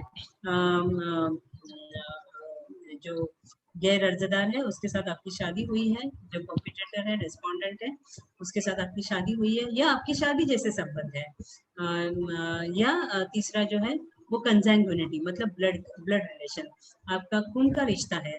शायद आपके जैसे हम कहते हैं कि माँ बेटा, बेटी पिताजी, भाई बहन, इनका खून का रिश्ता होता है, तो कंसैंग्विनिटी जिसको हम कहते हैं। और last but not the least adoption, adoption के माध्यम से जो भी रिश्ता बनता है, तो ये सभी जो है ये सभी डोमेस्टिक रिलेशनशिप में आ जाता है। शेयर्ड हाउसहोल्ड जहाँ पर वो एक विशेष डोमेस्टिक रिलेशनशिप में जब वो उस घर के अंदर रह रही है, वो घर उसका शेयर्ड हाउस होता है। जैसे अगर लड़की है तो वो उसका शेयर्ड हाउस होल्ड है, माँ है, बहन है, तो एक घर के अंदर वो रह रही है, तो वो घर उनका शेयर्ड हाउस हो जाता है। ये लॉ जो है ये बहुत विक्टिम फ्रेंडली लॉ है। आप बिना लॉयर के भी केसेस फाइल कर सकते हैं। ये लॉ के अंदर ये लॉ के अंदर कुछ फॉर्म्स हैं। ये प्लीज कभी आप लोगों में से कोई लॉयर्स भी हैं यहाँ पर, तो प्लीज ध्यान में रखिए कि ये कुछ फॉर्म्स हैं जिसमें से सिर्फ डोमेस्टिक इंसिडेंट रिपोर्ट होता है। वो फॉर्म 1 जो है वो 3 स्टेक होल्डर से जो ये फॉर्म भर सकते हैं, जैसे कि प्रोटेक्शन ऑफिसर है, या आपके सर्विस प्रोवाइडर्स हैं, या आपके मेडिकल फैसिलिटी है। अगर आप हॉस्पिटल मारपीट हुई है और शायद वो महिला हॉस्पिटल में, तो इवन डॉक्टर भी ये फॉर्म भर सकते हैं। तो ये 3 लोग ये फॉर्म भर सकते हैं। बाकी के सभी जो फॉर्म्स है वो महिला खुद भी भरकर कोर्ट में जा सकती है, और बिना डोमेस्टिक इंसिडेंट रिपोर्ट के भी वो कोर्ट में जा सकती है। जैसे फॉर्म 2 है जो एक एप्लीकेशन है, 1.5 पन्ने का ये एप्लीकेशन है, जो वो भरकर भी कोर्ट में जा सकती है। इसके साथ साथ फॉर्म 3 है, एफिडेविट है, क्योंकि वो कह रही है कि मैंने जो कुछ भी एप्लीकेशन में कहा है वो सच कहा है। और इसके साथ साथ ये एफिडेविट में वो इंटरिम और ऑर्डर भी मांगती है कि मुझे तुरंत आदेश की जरूरत है। फॉर्म 4 जो है बहुत इम्पोर्टेंट है कि किसी को भी अगर ये कानून के तहत अपने अधिकार समझना है तो उसके लिए फॉर्म है, तो ये फॉर्म भी आप देख सकते हैं। और last but not the least, इसमें 7 फॉर्म है, लेकिन मैं आपके लिए सिर्फ 5 फॉर्म की बात करूंगी। फॉर्म नंबर 5 जो है वो सेफ्टी प्लान का फॉर्म है, क्योंकि महिला घर के अंदर रह रही है, परपिट्रेटर के साथ रह रही है, तो वो हर दिन वो वायलेंस फेस करने का उसको डर रहता है। रात को वो सो नहीं पाती, क्योंकि वो डर के मारे पति आता है, मारता है, शायद फोर्सफुल सेक्सुअल रिलेशनशिप रखना चाहता है, बच्चों को डराता है, धमकाता है, कुछ हम यही देखते हैं कि डोमेस्टिक वायलेंस में हम देखते हैं कि डोमेस्टिक वायलेंस के केसेस में एक पैटर्न सा दिखाई पड़ता है कि कौन से वक्त वो हिंसा होती है, कौन से वक्त समय पर हिंसा होती है, कौन से सिचुएशन में हिंसा होती है। तो ये जो पैटर्न में जब महिला डर में रहती है, तो ऐसे वक्त पर उसके साथ एक सेफ्टी प्लान भी बनाया जा सकता है, जो हम कोर्ट में दे सकते हैं। ये कुछ राइट्स और रेमेडीज हैं जो ये लॉ आपको देता है। और मैंने आपको बार बार यही कहा है कि प्लीज जब मैं महिला और बच्चों के बारे में बात कर रही हूँ, तो इसमें विकलांग इंक्लूडिंग, भले ही ये शब्द पूरे कानून के अंदर नहीं है, लेकिन मैंने जैसे कहा है कि हम संविधान के तहत ये कानून को बनाया है, और हम सभी महिलाओं को, और there is a special attention that is given to, अगर हम देखेंगे कि डिसेबल लोगों के लिए भी इसमें स्पेशल अटेंशन, भले ही इनका नाम इनके बारे में जिक्र कानून के अंदर नहीं किया गया होगा, लेकिन ये सभी जो है इनको भी लागू होता है। क्या राइट्स हैं, क्या अधिकार है महिला और बच्चों को? तो सबसे पहला तो मैंने कहा है कि उसको हिंसा मुक्त जीवन जीने का अधिकार ये कानून देता है। इसी के साथ साथ उसको घर के अंदर रहने का अधिकार, जिस घर में वो रह रही है उस घर से उसको कोई भी नहीं निकाल सकता है, और अगर उसको निकालना है तो सिविल कोर्ट में जाके इविक्शन सूट फाइल करना होता है, और वहां से अगर कोर्ट का ऑर्डर होगा तो ही उनको इविक्ट किया जा सकता है। कोई भी महिला को इविक्शन ये कानून के तहत नहीं होता है।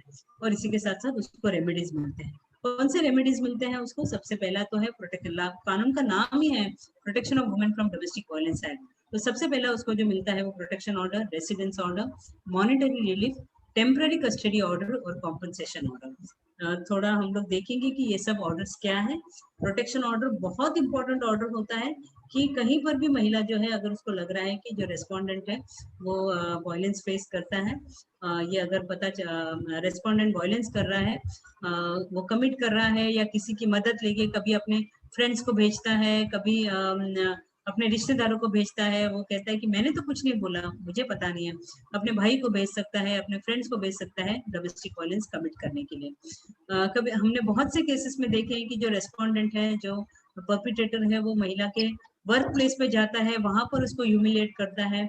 ये बहुत कॉमन है। कभी कभी स्कूल में जाते हैं, महिला से संपर्क करने की कोशिश करते हैं, शायद महिला ने उसके साथ कांटेक्ट, उसको ब्लॉक किया है, वो उससे किसी भी तरह का संपर्क नहीं करना रखना चाहती है, उसके बावजूद भी वो उसको बार बार फोन किया जा रहा है, दूसरे नंबर से फोन करता है, कम्युनिकेट करने की कोशिश करता है, तो ये भी हम, इसके लिए भी हम प्रोटेक्शन ऑर्डर ले सकते हैं। बहुत एक डर जो महिला के बीच में मन में होता है कि वो उसके ऑर्नामेंट्स बेचता है, उसके डॉक्यूमेंट्स फाड़ता है, उसके बैंक लॉकर के ऊपर, बैंक अकाउंट के ऊपर उसका कोई कंट्रोल नहीं रखता है। ऐसे जब भी सिचुएशन महिलाएं फेस करती है, तो ये स्पेसिफिक ऑर्डर भी ले सकती है महिलाएं कि वो उसके जो भी जेवरात है, जो भी एसेट्स हैं उसके, शायद गोल्ड ज्वेलरी है या सिल्वर यूटेंसिल्स है, ऐसे जो भी एसेट्स हैं। हमने देखा था हमारे केस के अंदर, वो महिला पेंटिंग बनाती थी और अपने एग्जीबिशन, तो वो पेंटिंग्स बेचता था उसके। ये महिला के लिए ये उसके पेंटिंग्स जो है, ये उसके लिए ये एसेट्स थे।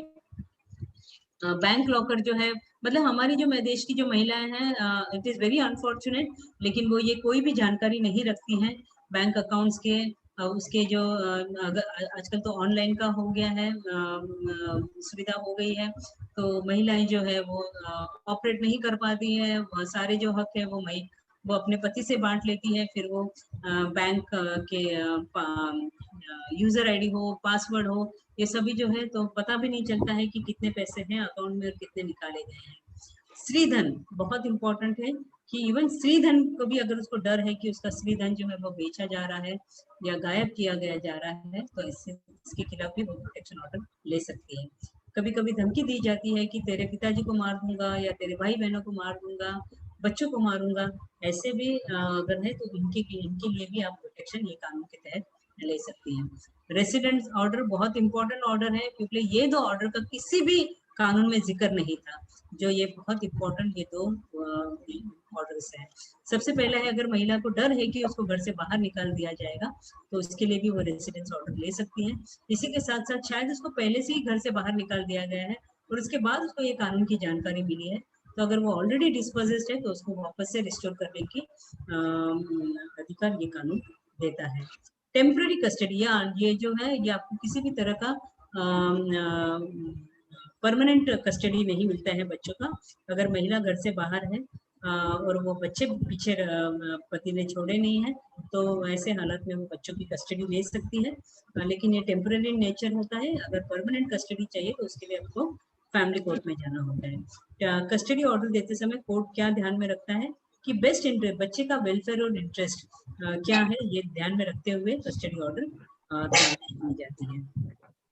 ये लॉ के अंदर मॉनिटरी रीडिंग मिलते हैं। आजकल हम लोग मेंटेनेंस हमने देखा कि किस तरह का मेंटेनेंस मिलता है, लेकिन ये लॉ जो मेंटेनेंस के बारे में बात करता है, वो इंक्लूड करता है महिला या बच्चों के ऊपर जो भी मेडिकल एक्सपेंसेस होता है, शायद मारपीट की वजह से उसको मेडिकल एक्सपेंसेस होता है, या उसको उसके ऊपर इतनी मतलब हिंसा की वजह से वो शायद अपना जो हम कहते हैं कि both physical and mental capacity उसकी कॉम्प्रोमाइज हो गई है। ऐसे हालत में जो भी मेडिकल एक्सपेंसेस होते हैं वो यहाँ पर वो मांग सकती है। अगर वो मारपीट की वजह से, हिंसा की वजह से अगर वो काम पर नहीं जा रही है, डेली बेस पर है, तो अगर जो भी लॉस ऑफ अर्निंग है वो भी वो मांग सकती है। Maintenance, day to day maintenance है वो मांग सकती है, और जो भी उसके प्रॉपर्टी को लेकर जो भी नुकसान हुआ है वो भी इसमें वो मांग सकती है। पहली बार हमारे पास कानून आया है जो कॉम्पनसेशन की बात करता है। जो भी उसको फिजिकल और मेंटल हार्म की वजह से उसका जो भी कभी कभी हम देखते हैं कि महिला को इतना मारा जाता है कि शायद उसको एक कान से सुनाई नहीं पड़ रहा है, या शायद उसका एक हाथ काम नहीं कर रहा है, शायद वो लंगड़ा के चल रही है क्योंकि फ्रैक्चर है। ये जो भी है फिजिकल और मेंटल हार्म की इमोशनल डिस्ट्रेस की वजह से जो भी उसका डैमेज हुआ है, उसके लिए वो कॉम्पनसेशन भी मांग सकती है। और ये कानून सबसे इम्पोर्टेंट है, आपको इंटरिम और एक्स पार्टी, मतलब आप जिस दिन केस फाइल करते हैं आपको तुरंत इसमें ऑर्डर्स मिल सकते हैं कानून कहता है कि 2 महीने के अंदर 60 डेज के अंदर ये जो केसेस है इसको पूरा फाइनल डिस्पोजल पे लेके जाना चाहिए, लेकिन हमारा आज तक का अनुभव है कि कोई भी केस 60 डेज में नहीं हुआ है, लेकिन आपको इंटरिम ऑर्डर जो है वो आपको जल्द से जल्द इसमें मिलता है। ये जो लॉ है आपने शायद आपकी ऑलरेडी जैसे मैंने कल ही एक केस देखा था कि महिला ने ऑलरेडी डिवोर्स केस फाइल किया हुआ है और वो महिला कहती है कि मेरे मैडम कुछ भी नहीं हो रहा है केस में। तो कोई भी केस अगर कोई भी किसी भी कोर्ट में अगर चालू है, उसी कोर्ट के अंदर महिला डीवी केस भी कर सकती है। शायद उसके पति ने डिवोर्स फाइल किया होगा तो वहां पर भी वो डीवी केस फाइल कर सकती है। शायद उसने 498 का केस किया है तो वहां पर भी वो अपना डीवी केस फाइल कर सकती है। मतलब उसको मैंने वही कहा था कि सिंगल विंडो क्लियरेंस, उसको अलग अलग कोर्ट में जाने की जरूरत नहीं है, एक ही कोर्ट के अंदर वो डीबी एक्ट के में जो भी राहत है वो उसको यहाँ पर मिल सकते हैं। ये जो है ये जो कानून है ये अगर मैंने जैसे कहा था कि अभी तक का जो लॉ का जो पार्ट था उसके अंदर आप देखोगे कि किसी को अरेस्ट नहीं हो रहा है, लेकिन कोई भी जब भी ऑर्डर का उल्लंघन करता है, जो भी आपको प्रोटेक्शन ऑर्डर मिला है, मेंटेनेंस मिला हुआ है या आपको रेसिडेंस ऑर्डर मिला होगा, तो ये जब भी किसी ऑर्डर का अगर उल्लंघन होता है तो ये एक पनिशेबल ऑफेंस है। और यहाँ पर जो है महिला जो है वो वापस मजिस्ट्रेट कोर्ट में जा सकती है या प्रोटेक्शन ऑफिसर के पास जा सकती है, पुलिस के पास जा सकती है और कंप्लेंट कर सकती है। यहाँ तक कि अगर कभी कभी प्रोटेक्शन ऑर्डर या रेसिडेंस ऑर्डर मिला है, प्रोटेक्शन ऑफिसर जो है महिला को दोबारा अपने घर में लेके जाता है, ऐसे हालत में वो अगर उसका जो पति है वो यस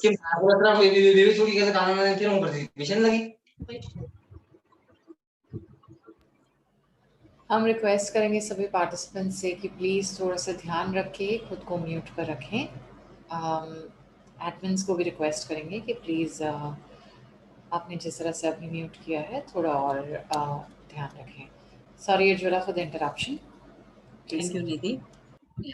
तो अगर कोर्ट से कोई आदेश मिले हुए हैं और अगर उसको एनफोर्स करने के लिए अगर कोई रोकने की कोशिश कर रहा है तो ये भी ऑफेंस माना जाएगा।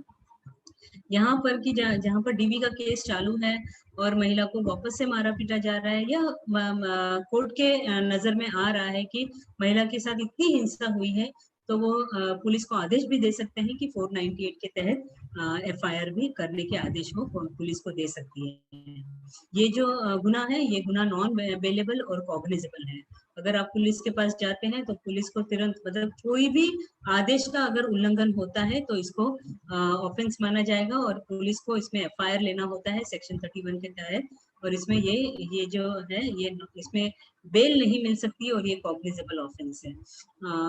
लेकिन हमने देखा है कि ये जो ऑफेंसेस है यहाँ ये पुलिस तक पहुंच नहीं पा रहे हैं अगर ब्रीच ऑफ ऑर्डर है तो ये अभी please lawyers see to it कि आप सेक्शन 31 के तहत इसमें काम करें। इसमें पनिशमेंट हो सकता है ऑफेंडर को 1 साल की सजा हो सकती है और 20,000 का जुर्माना भी इसके अंदर है। ये कुछ की इम्प्लीमेंटिंग एजेंसीज है जिसके तहत ये कानून की ये कानून को इम्प्लीमेंट किया जा सकता है। और सबसे पहले तो है प्रोटेक्शन ऑफिसर है। प्रोटेक्शन ऑफिसर है ये गवर्नमेंट ऑफिसर है और इनको हमारे गवर्नमेंट ने इनको अपॉइंट किया गया है। हमारे देश में हर जिले में प्रोटेक्शन ऑफिसर है, हमारे राज्य में सॉरी ये हर राज्य में प्रोटेक्शन ऑफिसर की नियुक्ति हो चुकी है और तालुका पर भी प्रोटेक्शन ऑफिसर की नियुक्ति हो चुकी है। इनका मेन काम क्या है कि जो महिला है अगर वो डोमेस्टिक वायलेंस रिपोर्ट कर रही है तो उनको यहाँ उनकी पूरा DIR भरने का जो डोमेस्टिक इंसिडेंट रिपोर्ट फॉर्म 1 जो है वो भरना है, महिला को कोर्ट में ले जाना है, महिला को मदद करना है, एप्लीकेशन फॉर्म 2 और फॉर्म 3 भरने के लिए भी मदद करना है।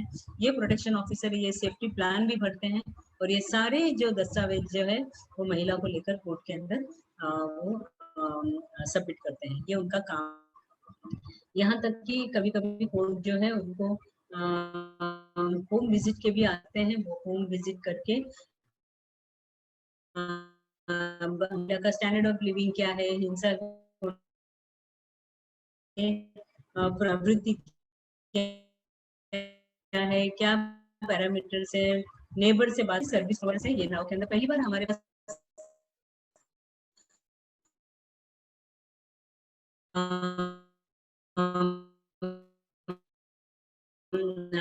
ऐसा कानून आया हुआ है जो घरेलू हिंसा के महिलाओं के साथ काम करते हैं, ऐसे उनको सर्विस प्रोवाइडर्स के तहत रजिस्टर होना बहुत जरूरी है, कोई वो डीबी एक्ट के तहत काम कर सकते हैं। इसी के साथ साथ शेल्टर होम मेडिकल फैसिलिटीज को भी नोटिफाई किया गया है कानून के अंदर, और महिलाओं को है अगर हिंसा हो रही है, वो शेल्टर होम में रहना चाहती है, या वो उसको रात को 2 बजे 3 बजे घर से बाहर निकाल दिया गया है, तो वो शेल्टर होम में भी रह सकती है।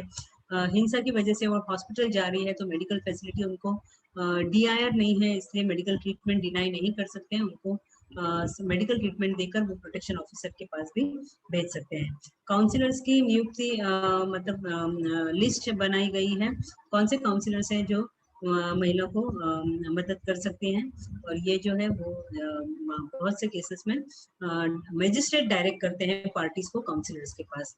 यहाँ पर वेलफेयर एक्सपर्ट्स की भी नियुक्ति हुई। वेलफेयर एक्सपर्ट कौन है, तो लॉ में डिफाइन नहीं किया गया है, लेकिन फैमिली कोर्ट एक्ट के तहत कभी कभी हम देखते हैं कि डोमेस्टिक वायलेंस के केसेस में हमको शायद साइकेट्रिस्ट की जरूरत हो सकती है, साइकोलॉजिस्ट की जरूरत पड़ सकती है, कभी कभी बच्चों के ऊपर हिंसा का इतना प्रभाव पड़ता है कि हमको पीडियाट्रिशियन की जरूरत पड़ सकती है, गायनोकोलॉजिस्ट की जरूरत पड़ सकती है। तो ये सभी जो वेलफेयर एक्सपर्ट है, जिनकी मदद से भी हम इनकी मदद लेकर हम ये केसेस में इसको हम अच्छा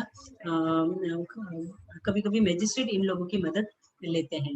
पुलिस की मदद ले सकते हैं, पुलिस भी एक बहुत की इम्प्लीमेंटिंग एजेंसी है।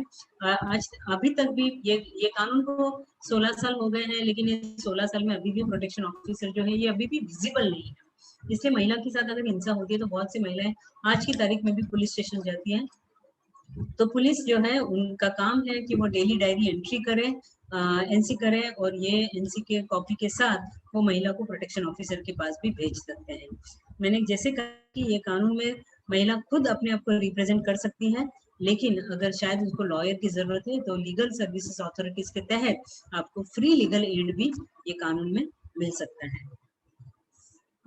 ये कानून स्पेशली इमरजेंसी सिचुएशन में है, जैसे अभी हम देख रहे हैं कि कोविड है, कोविड सिचुएशन में बहुत सी महिलाएं और लड़कियों के ऊपर घरेलू हिंसा होते हुए हमको जो डेटा तो आपके सामने मैंने रखा है, इसलिए इमरजेंसी सिचुएशन आती है, और ऐसे हालत में प्रोटेक्शन ऑफिसर जो है या सर्विस प्रोवाइडर है, अगर उनको किसी के भी थ्रू अगर इंफॉर्मेशन मिलता है कि कोई महिला या बच्ची के साथ अगर हिंसा हो रही है, अगर कोई भी इंफॉर्मेशन मिलता है, वो ईमेल से मिल सकता है, टेलीफोन कॉल से मिल सकता है, कोई सोशल वर्कर फोन कर रहा है, कोई काउंसलर फोन कर रहा है, अगर कोई भी इंफॉर्मेशन मिलता है तो प्रोटेक्शन ऑफिसर जो है वो पुलिस की मदद से महिला के घर जा सकती है, महिला को रेस्क्यू कर सकती है, उसका DIR भर सकती है, और अगर वो महिला रेस्क्यू नहीं होना चाहती है, वो कहेगी कि आप सिर्फ मेरे पति को कहे कि वो मेरे साथ किसी भी तरह की हिंसा नहीं करे, और ये कहकर भी वो अपना DIR भरवा सकती है, और ये जो PO जो है वो केस कोर्ट में फाइल कर सकती है। तो ये बहुत इम्पोर्टेंट है कि इमरजेंसी सिचुएशन में, और ये रूल 9 के तहत हमने गए लॉकडाउन से 7 से 8 केसेस मैंने फाइल किए हैं कोर्ट के अंदर। तो ये लॉकडाउन की वजह से कौन से सिचुएशन में महिला रह रही थी, क्या क्या, जैसे एक महिला ने तो कहा कि वो ये इस घर में रहना ही नहीं चाहती, अगर मैं अपनी बहन को फोन करके कहा कि मैं इस घर में रहना नहीं चाहती हूँ, मेरे साथ बहुत हिंसा हो रही है, मुझे खाना नहीं मिल रहा है, ठीक से खाने के लिए भी मेरे से घर का सारा काम लिया जा रहा है, लेकिन मुझे ठीक से खाना भी नहीं मिल रहा है, और इसी के साथ साथ पति जो है वो हर बार लैंगिक हिंसा कर रहा है, मैं इस घर में नहीं रहना चाहती हूँ, तो आप मुझे नहीं निकालोगे तो मैं आत्महत्या करूँ। ऐसे उसने अपनी बहन को इन्फॉर्म किया। बहन बहुत पैनिक हो गई, और उसने काउंसलर को टेलीफोनिक, आपको पता है कि सभी जगह ये जो आपने देखा होगा कि 181 हेल्पलाइन है या 1098 है, ये सभी हेल्पलाइन को रीच आउट 103 है, ऐसे उसने रीच आउट करने की कोशिश की। किसी काउंसलर से iCall है, टाटा इंस्टीट्यूट का प्रोजेक्ट है, उनके भी काउंसलर को उन्होंने कांटेक्ट किया, और ये महिला को जो है वो सोशल वर्कर को कांटेक्ट करने के बाद सोशल वर्कर ने तुरंत प्रोटेक्शन ऑफिसर को फोन किया, और यहाँ पर हमने प्रोटेक्शन ऑफिसर को पूरी तरह से मदद की। प्रोटेक्शन ऑफिसर को ये कहा गया कि आप तुरंत पुलिस स्टेशन, अभी लॉकडाउन था, हमारे प्रोटेक्शन ऑफिसर के लिए भी लॉकडाउन था, लेकिन प्रोटेक्शन ऑफिसर को हाई कोर्ट के आदेश के हिसाब से उनको अभी एसेंशियल सर्विसेज में गिना जा रहा है। इसलिए प्रोटेक्शन ऑफिसर जो है वो, क्योंकि वो एक गवर्नमेंट ऑफिसर भी है, वो घर से निकल सकते हैं। उन्होंने पुलिस की मदद ली और ये महिला को रेस्क्यू किया। रेस्क्यू करने के बाद शेल्टर होम उनको लेने के लिए तैयार नहीं थी, क्योंकि शेल्टर होम ने कहा कि हमको कोविड टेस्ट का फिटनेस सर्टिफिकेट चाहिए। ऐसे हालत में प्रोटेक्शन ऑफिसर महिला को हॉस्पिटल में लेके गया। डॉक्टर ने उनकी पूरी जांच की, she was not showing any symptoms, और उनको पूरा एग्जामिन करने के बाद फिटनेस सर्टिफिकेट डॉक्टर ने हमारे दिया। और ये महिला को हमने 15 दिन के लिए लॉकडाउन था, सभी ट्रांसपोर्ट बंद था, लेकिन 15 दिन तक वो महिला जो है वो प्रोटेक्शन, वो शेल्टर होम में रही। और उसके बाद वो महिला को हमने उसके पेरेंट्स को पुलिस के वैन में उसको हमने उसके घर पे उसको पहुंचाया। तो ये इमरजेंसी सिचुएशन में हमने कैसे काम किया, ये एक झलक आपको दिखाना चाहूँगी। एक है कि आप लोग ये ध्यान में रखिए कि प्लीज डोमेस्टिक वायलेंस स्पेशली हमारे ग्रुप में आप सभी लोग जो है प्लीज शेयर मैसेजेस शेयर कीजिए। वायलेंस अगेंस्ट वुमेन आप लोग ऑनलाइन, आप लोगों को पता है कि बहुत से मैसेजेस आते हैं कि वायलेंस अगेंस्ट वुमेन कैसे हम लोग प्रिवेंट कर सकते हैं। कैंपेन्स उसके लिए चालू है, सोशल मीडिया पे इसके बारे में काफी बात की जाती है। तो प्लीज एक अपना खुद का एक स्टैंड होना चाहिए कि stand against gender based violence. दूसरा जो है, आपके जो लोकल इलेक्टेड रिप्रेजेंटेटिव्स हैं उनके साथ कांटेक्ट में रहिए, उनको बताइए कि वो जो भी कैंपेनिंग, कोविड के जो कैंपेनिंग हो रहे हैं उसी के साथ साथ वायलेंस अगेंस्ट वुमेन भी, मतलब ऐसे वक्त पर किसी भी महिला को घर के अंदर हिंसा नहीं होनी चाहिए। इस नॉट जस्ट अबाउट घर के अंदर हिंसा, बट इवन जैसे हम देखते हैं कि मोलेस्टेशन है, छेड़छाड़ है, रेप है, पॉक्सो के केसेस है, इसके बारे में भी मैसेजेस होना जरूरी है। आप ये भी देखेंगे कि हमारे ANMs हैं, आशा वर्कर्स हैं जो घर घर जाकर काम करते हैं। ऐसे लोगों का भी अगर आप कांटेक्ट एक लिस्ट रखें जिसके तहत जो है उनको वायलेंस सिचुएशन में मदद मिल सकती है। आप अपने लिए एक कांटेक्ट नंबर लिस्ट तैयार कीजिए जहां पर वुमेन्स हेल्पलाइन, आपके नजदीक के पुलिस स्टेशन, शेल्टर होम्स, ये सभी जो है ये भी आप रख सकते हैं अपने पास। ये हमने POs को कहा है कि आपके पास भी एक डायरेक्टरी होनी चाहिए, जो प्रोटेक्शन ऑफिसर हैं उनके पास भी ये डायरेक्टर होनी चाहिए जिनके तहत वो तुरंत महिलाओं को मदद कर सकते हैं। और ये सब जो लिस्ट है, खास करके राशन स्टोर्स जहाँ पर महिला और महिला बच्चे जाने की संभावना होती है, या फार्मेसी, क्योंकि आजकल दवाई के लिए हम फार्मेसी शॉप बार बार जा रहे हैं, कभी कभी दूध लाने के लिए महिलाएं बाहर निकलती हैं, कभी कभी कम्युनिटी हैंड पंप्स होते हैं। ऐसी सब जगह पर अगर ये वुमेन हेल्पलाइन, पुलिस या शेल्टर होम की जानकारी अगर हम लगा सकते हैं तो महिलाओं को मदद मिल सकती है। उसी के साथ साथ WCD डिपार्टमेंट, प्रोटेक्शन ऑफिसर, इनकी भी जानकारी होना बहुत जरूरी है, क्योंकि इनका काम है ये कानून के तहत कि वो महिलाओं को मदद कर सके। आप क्या कर सकते हैं? people who are facing domestic violence and people who can really help women facing violence. तो सबसे पहला तो है कि महिला को एक सेफ्टी प्लान बनाने में मदद कीजिए। अब ये सेफ्टी प्लान में क्या क्या आ सकता है, महिला की जो क्या जरूरतें क्या है, ये समझने की कोशिश कीजिए।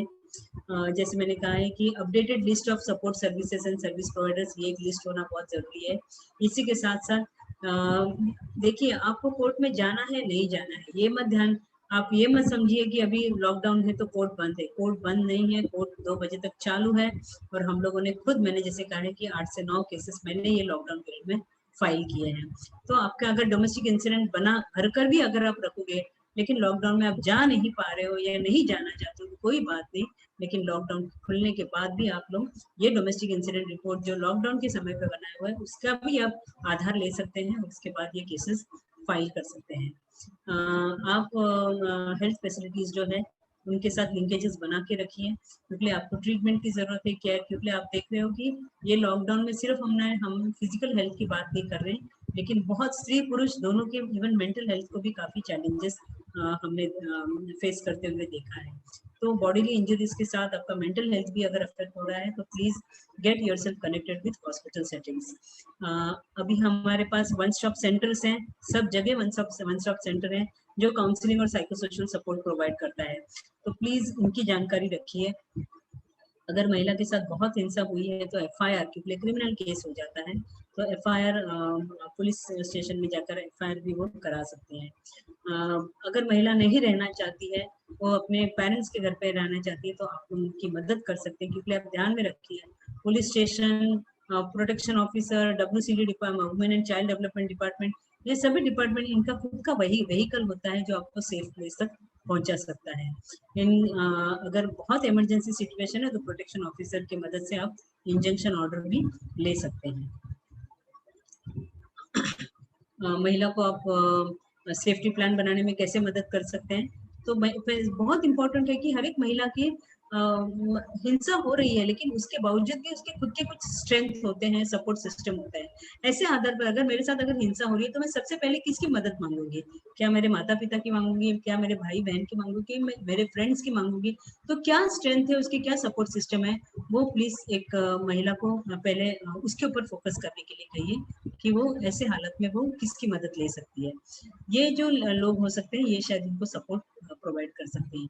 इसी के साथ साथ महिला के कानूनी अधिकार क्या है, उसके फिजिकल, सेक्सुअल, इमोशनल वेलबींग को लेकर क्या उसके कानूनी अधिकार है, क्योंकि लॉ कहता है protect women from domestic violence, protect women from all forms of violence that she is facing in her home. ये सभी जो है ये लॉ है, उसको उसके अधिकार के बारे में जानकारी पहुंचाना है। उसका अधिकार है, उसका संवैधानिक अधिकार है कि उसको जीने का अधिकार है फ्री ऑफ वायलेंस, ये उसका संवैधानिक अधिकार है। री एनफोर्स, ये बहुत इंपॉर्टेंट है, बार बार उससे ये कह, हर बार हम वुमेन अपने आप को ब्लेम करती है कि नहीं मैंने आज उसको आज मैंने खाना ही ठीक से नहीं बनाया, या शायद आज नमक ही ज्यादा पड़ गया, या मैंने आज बच्चों को ठीक से टाइम पर नहीं उठाया, जो भी होगा, तो वुमेन अपने आप को ब्लेम करती है। Please tell her she is never, वो अपने she is not to be blame. जो व्यक्ति हिंसा करता है he is to be blamed, जो हिंसा करता है उसको ब्लेम, क्योंकि वो हिंसा कर रहा है। महिला को ऑप्शन बताइए क्या क्या उसके पास ऑप्शन है जो वो ले सकती है। महिला को थोड़ा मदद कीजिए कि क्या पैटर्न ऑफ वायलेंस है, वो कब गाली गलौज करता है, वो कब मारता है, क्या पैटर्न ऑफ वायलेंस है, कौन से वक्त पर करता है, कौन से टाइम पर करता है, ये जो है ये थोड़ा महिला को मदद कीजिए कि वो आइडेंटिफाई कर पाए, कि वो कहेगी कि वो रात को सब सो जाते हैं ना, उसके बाद वो हिंसा करता है, वो सेक्सुअल वायलेंस करता है, वो मारता है, मैं उस वक्त पर आवाज भी नहीं कर पाती हूँ क्योंकि घर के अंदर सभी सोए हुए होते हैं। तो क्या पैटर्न है, वायलेंस का पैटर्न क्या है, ये समझने की कोशिश। कौन सी सिचुएशन है जो ट्रिगरिंग फैक्टर्स हो सकते हैं कि उसको किसी भी बात को लेकर वो गुस्सा हो जाता है, तो ये जो है ये थोड़ा आइडेंटिफाई करना बहुत जरूरी है।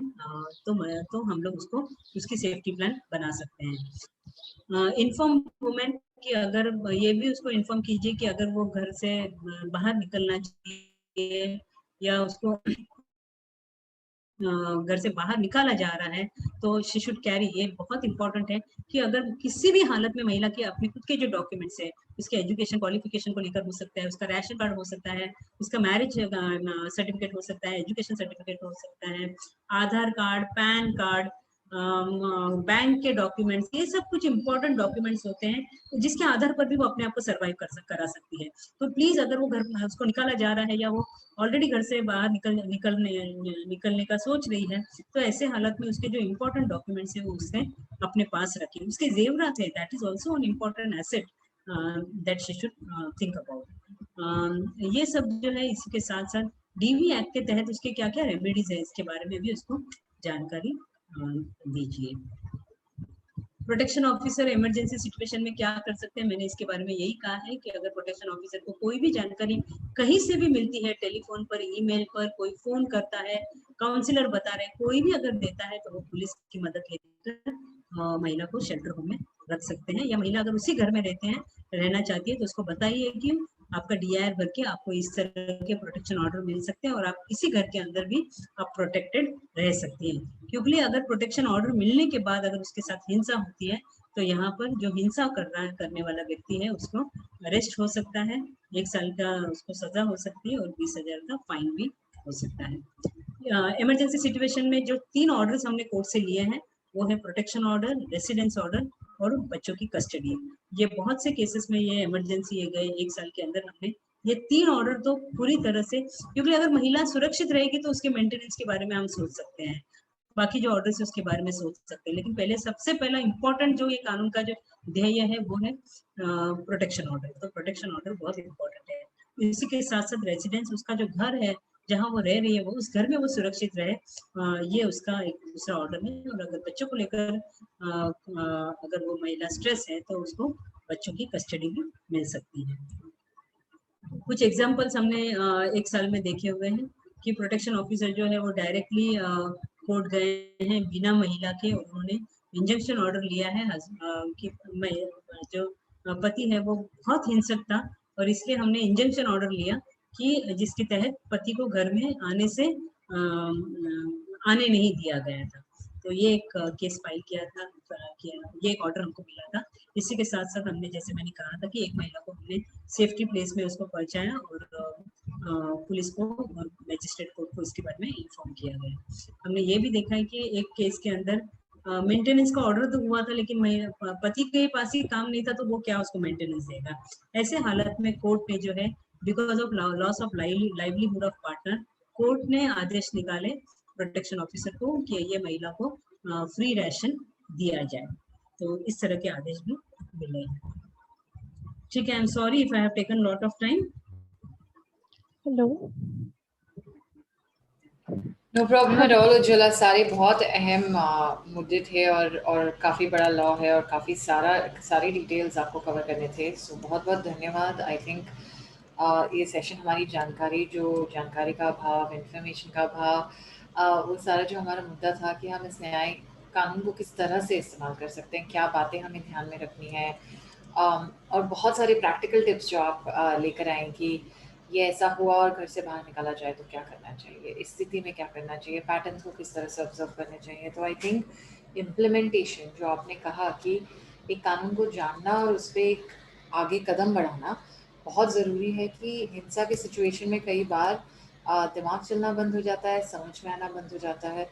अच्छा चुका, ये बहुत एक गलतफहमी बनी हुई है समाज में कि अरे ये तो बहुत स्ट्रांग महिला है, इसके साथ तो हिंसा कभी हुई नहीं होती, राइट, या इसके साथ हिंसा हुई होती तो ये तो पक्का आवाज़ उठाती। बट आई थिंक हिंसा एक ऐसा अनुभव है कि जिसमें जानकारी जितनी पहले से हो, पता जितना पहले से हो, लोगों को हम सपोर्ट जितना कर पाए, वो सबसे सही रहेगा, सही होगा। सो हम अब आते हैं प्रश्न उत्तर पे। वैसे तो हमारे पास केवल 9 मिनट हैं, बट आई थिंक यदि सबकी परमिशन हो तो हम 15 मिनट ओवर टाइम जाकर अगले 20 से 25 मिनट प्रश्न उत्तर कर सकते हैं।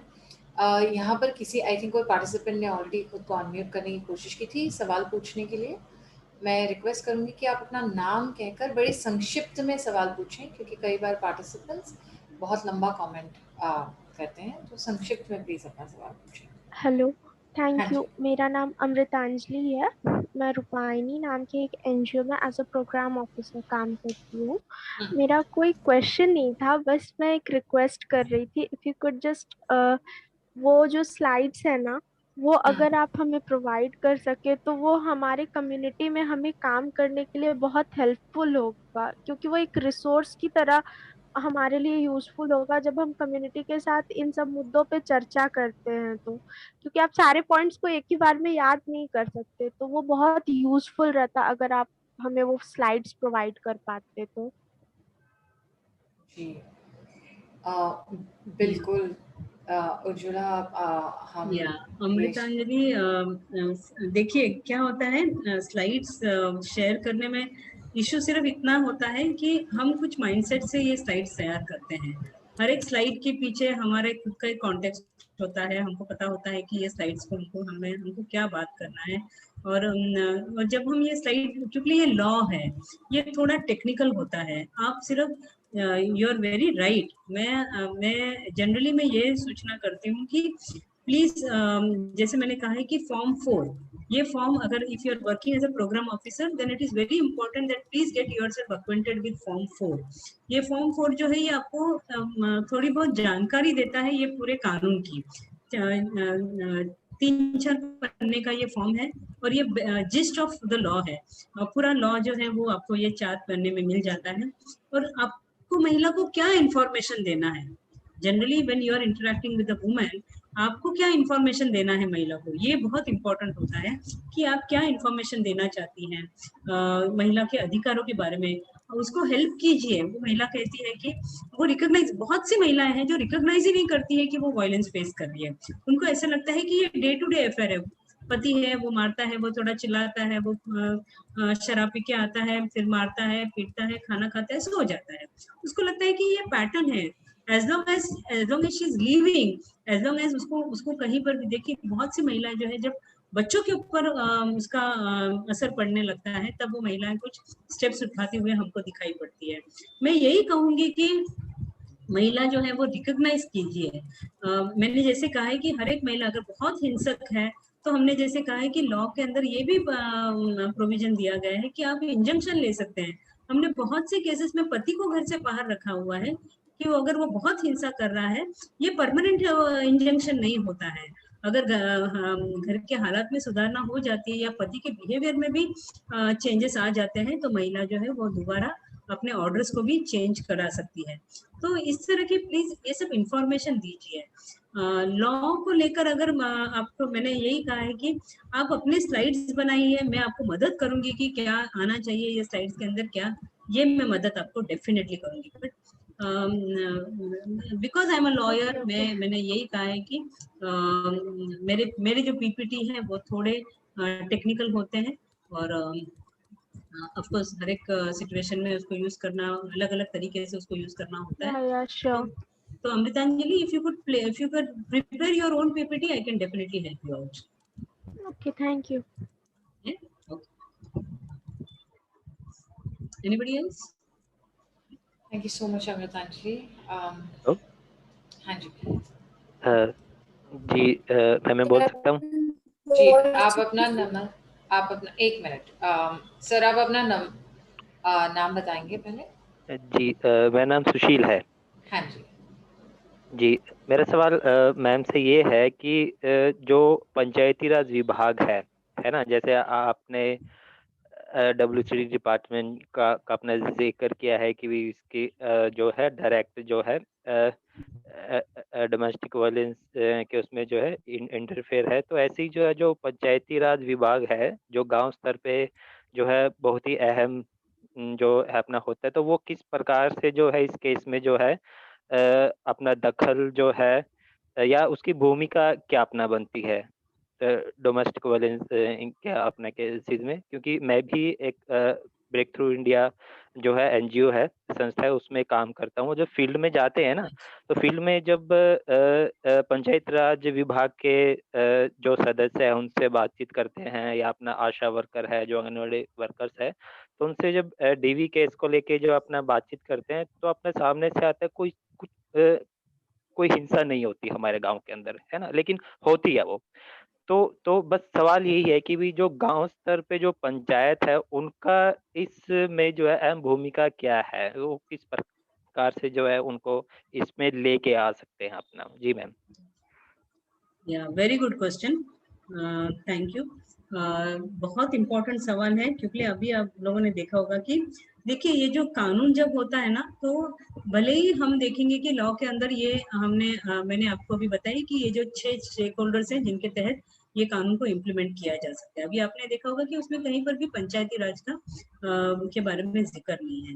लेकिन जब हम रूरल एरिया में काम करते हैं, ग्रास रूट लेवल पे जब हम काम करते हैं, इट इज़ वेरी इम्पोर्टेंट कि पंचायती राज को, इसलिए कि हर एक गांव के अंदर एक, आप लोगों को पता होगा कि देयर इज समथिंग लाइक तंटा मुक्ति कमेटी, कि जो लोग इंटरवेंशन करते हैं, और सरपंच का बहुत इन्वॉल्वमेंट होता है, पुलिस पाटिल होते हैं इसके अंदर, और इसी के साथ साथ आपके जो ऑफकोर्स ग्राम सभा मेंबर्स जो होते हैं, ये लोगों का ये आपके जो सरपंच वगैरह जो होते हैं, इलेक्टेड मेंबर्स जो होते हैं, इनको आपको, जैसे मैंने कहा है कि आशा वर्कर्स है, ICDS वर्कर्स है, इनके साथ ये लॉ की जानकारी होना, because Asha workers, ANMs, panchayat आपके सरपंच जो है वो गांव के हर एक घर को जानते हैं। हर एक फैमिली मेंबर को जानते हैं, उनको पता होता है कि कौन से घर के अंदर हिंसा हो रही है, किस तरह की हिंसा हो रही है।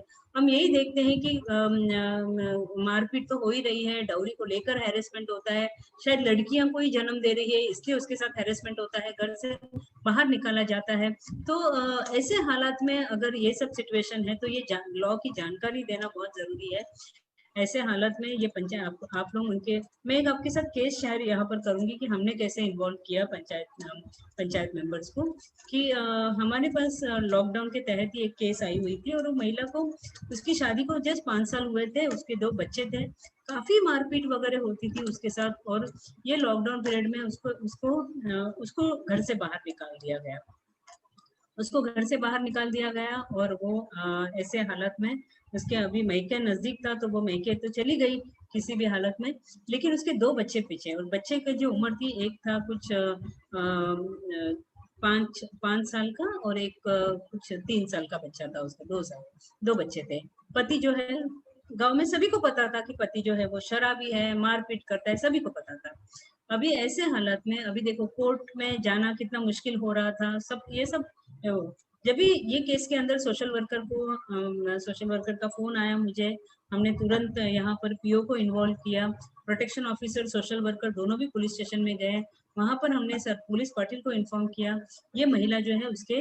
लेकिन आप देखिए, जब महिला जहां तक जब मदद मांगी, तब तक उसका एक बच्चा जो है वो खेलते समय घर के बाहर वो खेल रहा था, और वो पॉन्ड के अंदर गिरकर वो बच्चे के वो दैट चाइल्ड डाइड। तो दिस वाज वेरी शॉकिंग, ये हमारे लिए भी बहुत शॉकिंग था, and we didn't wanted to risk the life of the first child.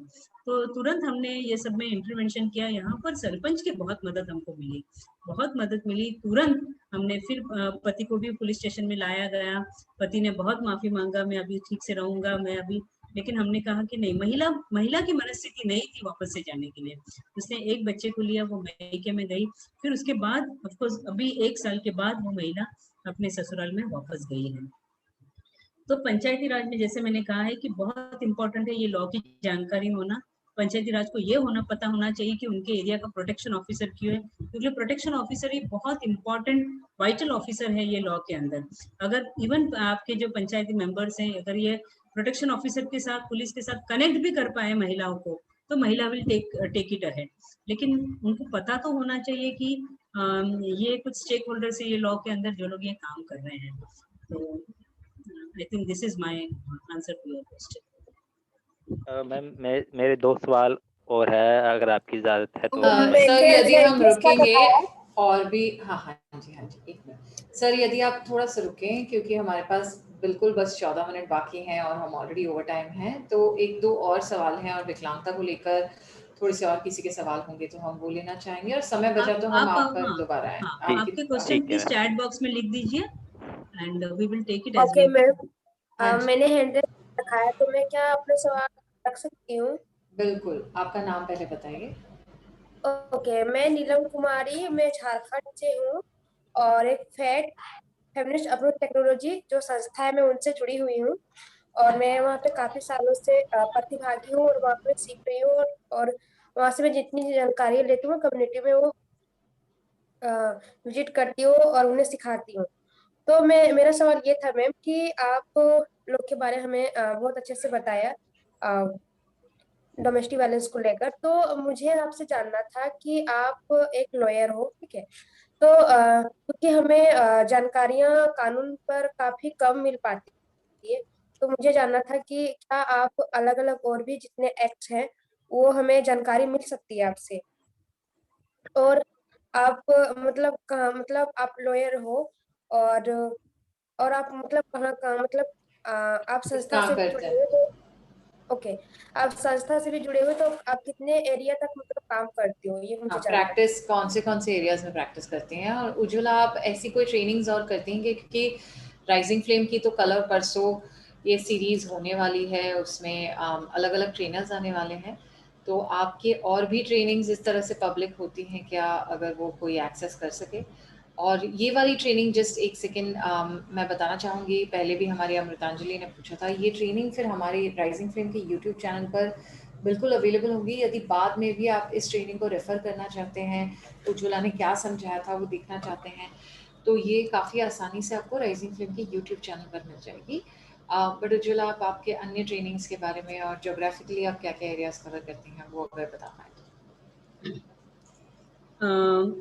जैसे मेरे इंट्रोडक्शन में ही कहा गया था कि मैं एक नेशनल ट्रेनर हूँ।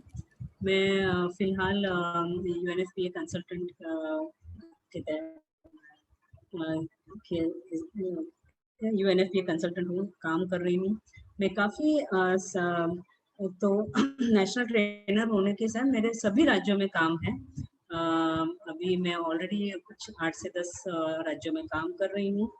डिपार्टमेंट के साथ काम कर रही हूँ, वन स्टॉप सेंटर्स के साथ काम कर रही हूँ, और इस तरह की ट्रेनिंग्स जो है वो मैं काफ़ी मतलब सभी स्टेक होल्डर्स को लेकर कि लॉकडाउन में आप कैसे इसको लॉ को इम्प्लीमेंट करेंगे, तो सभी स्टेक होल्डर्स को लेकर मैं ये ट्रेनिंग्स कर रही हूँ। ये तो मेरा काम रहा है। और सभी लॉज, वुमेन रिलेटेड, बच्चों से रिलेटेड जितने भी लॉज हैं, ये सभी लॉज के ऊपर मैं ट्रेनिंग कर रही हूँ। मैं काफ़ी पुलिस और जुडिशियल ऑफिसर्स के साथ भी ट्रेनिंग्स लेती हूँ, उनके साथ भी ट्रेनिंग्स करती हूँ। तो और एक जॉइंट मतलब यही है कि how best the law can be implemented, ये सोचकर, ये एक ध्यान में रखते हुए ये लॉ को हम कैसे इम्प्लीमेंट कर सकते हैं, ये मेरी कोशिश रह चुकी है। तो झारखंड में भी मेरा काफ़ी काम आपके लीगल सर्विसेज अथॉरिटी के साथ, आपके WCD डिपार्टमेंट के साथ, सोशल डेवलपमेंट डिपार्टमेंट जो है उनके साथ मैं काफ़ी काम कर चुकी हूँ। और अभी मैंने 2 साल पहले वहाँ पे मॉनिटरिंग भी किया है लॉ का। तो ये काम मेरा कंटिन्यूस काम है जो मैं करती आई हूँ। तो कुछ भी होगा तो let me know and yes. और अभी तो ये 3 दिन का श्रृंखला है, आप दूसरे लॉज के बारे में भी आप they will be covered. Ujjwala, बहुत बहुत धन्यवाद। उज्ज्वला, मेरा एक सवाल है, थोड़ा सा विकलांग महिलाओं को न्याय के बारे में और कानून के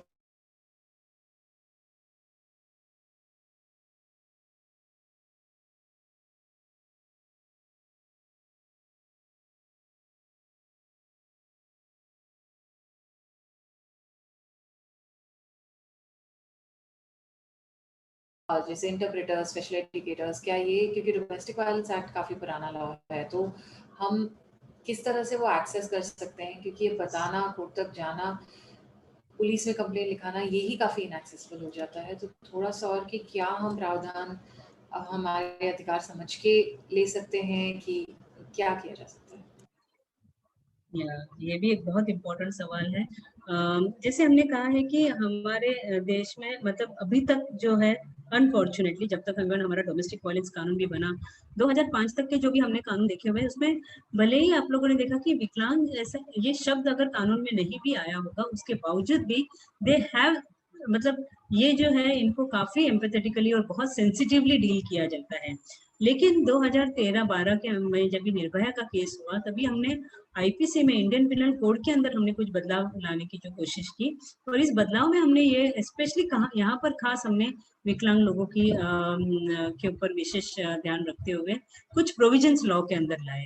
पहली बार हमारे पास कानून आता है जहाँ पर यह जिक्र किया जाता है कि फिर वो पुलिस स्टेशन हो या कोर्ट हो, इस जगह पर अगर महिलाओं को, अगर कोई भी डिसेबल व्यक्ति को अगर एक इंटरप्रेटर की जरूरत है, ट्रांसलेटर की जरूरत है, स्पेशल एजुकेटर की जरूरत है, तो ये लॉ के अंदर अभी प्रोविजन है कि आप इन लोगों की मदद ले सकते हैं। पुलिस स्टेशन हो, कोर्ट हो, यहाँ तक कि पॉक्सो के केसेस में WCD डिपार्टमेंट है, CWC है, चाइल्ड वेलफेयर कमेटी, इन लोगों के पास लिस्ट होती है। ये सभी जो स्पेशल एजुकेटर हैं, इंटरप्रेटर्स हैं, ट्रांसलेटर्स हैं, इन लोगों की लिस्ट होती है, और आपके एरिया के हिसाब से आपको वो मदद इनकी ले सकते हैं। कोई भी पुलिस स्टेशन, कोई भी कोर्ट ये नहीं कह सकता है कि आपको, आप क्या बोल रहे हैं, आपकी साइन लैंग्वेज नहीं, ये अभी एक्सक्यूज चलेगा नहीं, क्योंकि आप इन लोगों की मदद ले सकती हैं।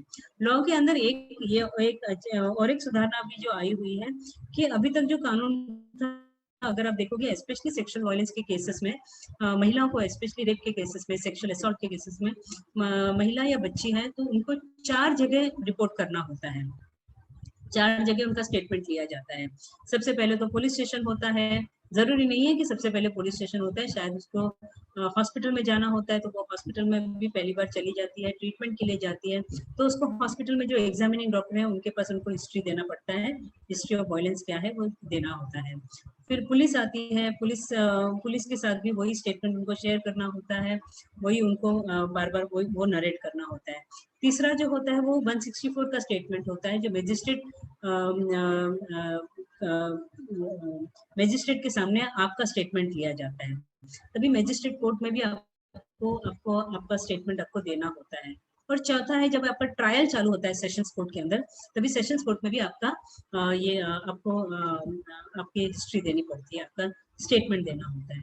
तो यहाँ पर खास जो प्रावधान है जो विकलांग लोगों के लिए किया गया है, स्पेशली डिसेबल्ड पर्सन्स के लिए किया गया है लॉ के अंदर, और ये कहा गया है कि आपने जो 164 का स्टेटमेंट मैजिस्ट्रेट के सामने जो स्टेटमेंट दिया है, आपको वापस से ट्रायल कोर्ट में जाने की जरूरत नहीं, आपका यही स्टेटमेंट जो है वो फाइनल स्टेटमेंट मानकर ट्रायल कोर्ट जो है वो आगे केस लेके जा सकते हैं। तो ये खास जिक्र जो है इसके अंदर किया गया है। यहाँ तक कि आपका जो है आप लोगों को ये भी पता होगा कि कानून में ये भी कहा गया है कि 15 साल के अंदर below 15 years of age and above 65 years of age ऐसे लोगों को, फिर वो स्त्री पुरुष बच्चे जो भी होंगे, इन लोगों को आप पुलिस स्टेशन में स्टेटमेंट के लिए बुला नहीं सकते हैं। इसी के साथ साथ आप जो है पुलिस स्टेशन में इनके स्टेटमेंट नहीं ले सकते हैं, और ये भी एक प्रोविजन लॉ के अंदर किया गया है। यहाँ तक कि आपका जो स्टेटमेंट है, फिर वो 15 साल के अंदर हो या 65 एंड अबव हो, आपका जो भी स्टेटमेंट पुलिस खुद आपके घर पर और वेरेवर यू आर कंफर्टेबल आपका स्टेटमेंट आके ले सकती है। तो ये कुछ आपके राइट्स हैं जो लॉ के अंदर दिए गए हैं।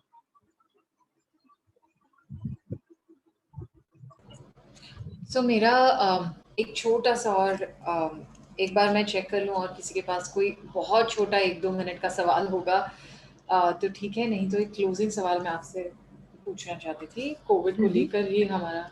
हाँ जी, चैट बॉक्स में 3-4 सवाल हैं। श्रुति, मैं किसी को या तो साइमा को कह देती हूँ पढ़ने, या आप पढ़ दीजिए। एक इंग्लिश में है और 2 हिंदी में है। हाँ, सो इंग्लिश वाला आप पढ़ दीजिए। So if the wife does not want to approach the police or reach out to the law despite experiencing domestic violence, can the daughter go ahead and take action in context of the same, especially if the daughter is disabled? Yeah. Again, yes.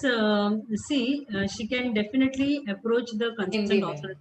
Sorry क्योंकि सवाल में हिंदी में translate करती हूँ कि यदि एक पत्नी एक घरेलू हिंसा उस पर हो रही है और वो पुलिस स्टेशन तक नहीं जाना चाहती या पुलिस के पास नहीं जाना चाहती है, क्या उनके बच्चे, यहाँ पर बेटी लिखा हुआ है या कोई भी बच्चा, क्या उनके बिहाफ पे उनकी तरफ से क्या कंप्लेंट फाइल कर सकते हैं, और खास तौर से जब वो बच्चा विकलांग हो या बेटी विकलांग हो? पहली बात तो ये है कि जैसे मैंने कहा है कि अगर वो बच्ची खुद भी अगर माँ वायलेंस फेस कर रही है और बच्ची विकलांग है, और तो बच्ची खुद कंप्लेनेंट बन सकती है, बच्ची खुद कंप्लेनेंट बन सकती है, और वो बच्ची जो है डोमेस्टिक वायलेंस का केस फाइल कर सकती है और उसमें को पिटिशनर बोलकर अपनी माँ को रख सकती है। It is very important that the mother should be inform कि माँ को इन्फॉर्म करना बहुत जरूरी होता है, क्योंकि अगर वो माँ को भी हिंसा हो रही है, अगर ये वो कोर्ट को बता रही है, वो या प्रोटेक्शन ऑफिसर को बता रही है, तो उनका भी स्टेटमेंट होना बहुत जरूरी है। कल माँ कोर्ट में आकर ये नहीं कहना चाहिए कि मुझे पता ही नहीं है कि मेरी बेटी क्या कंप्लेंट, और मेरी कोई मेरी कोई कंप्लेंट ही नहीं है, ऐसा नहीं होना चाहिए। तो बिकॉज अगर माँ हिंसा फेस कर रही है तो even the daughter can file. लेकिन जैसे मैंने कहा था कि मेरे पास एक बेटी आई हुई थी और जिसने ये कहा कि पिताजी जो है माँ के साथ बहुत हिंसा करते हैं, फिजिकल है, सेक्सुअल है, वर्बल तो है ही है, और इसी के साथ साथ आर्थिक भी है, लेकिन बेटी को भी मारते थे। अभी ये बेटी विकलांग तो नहीं थी, लेकिन ये बेटी सेकेंड ईयर में पढ़ रही थी।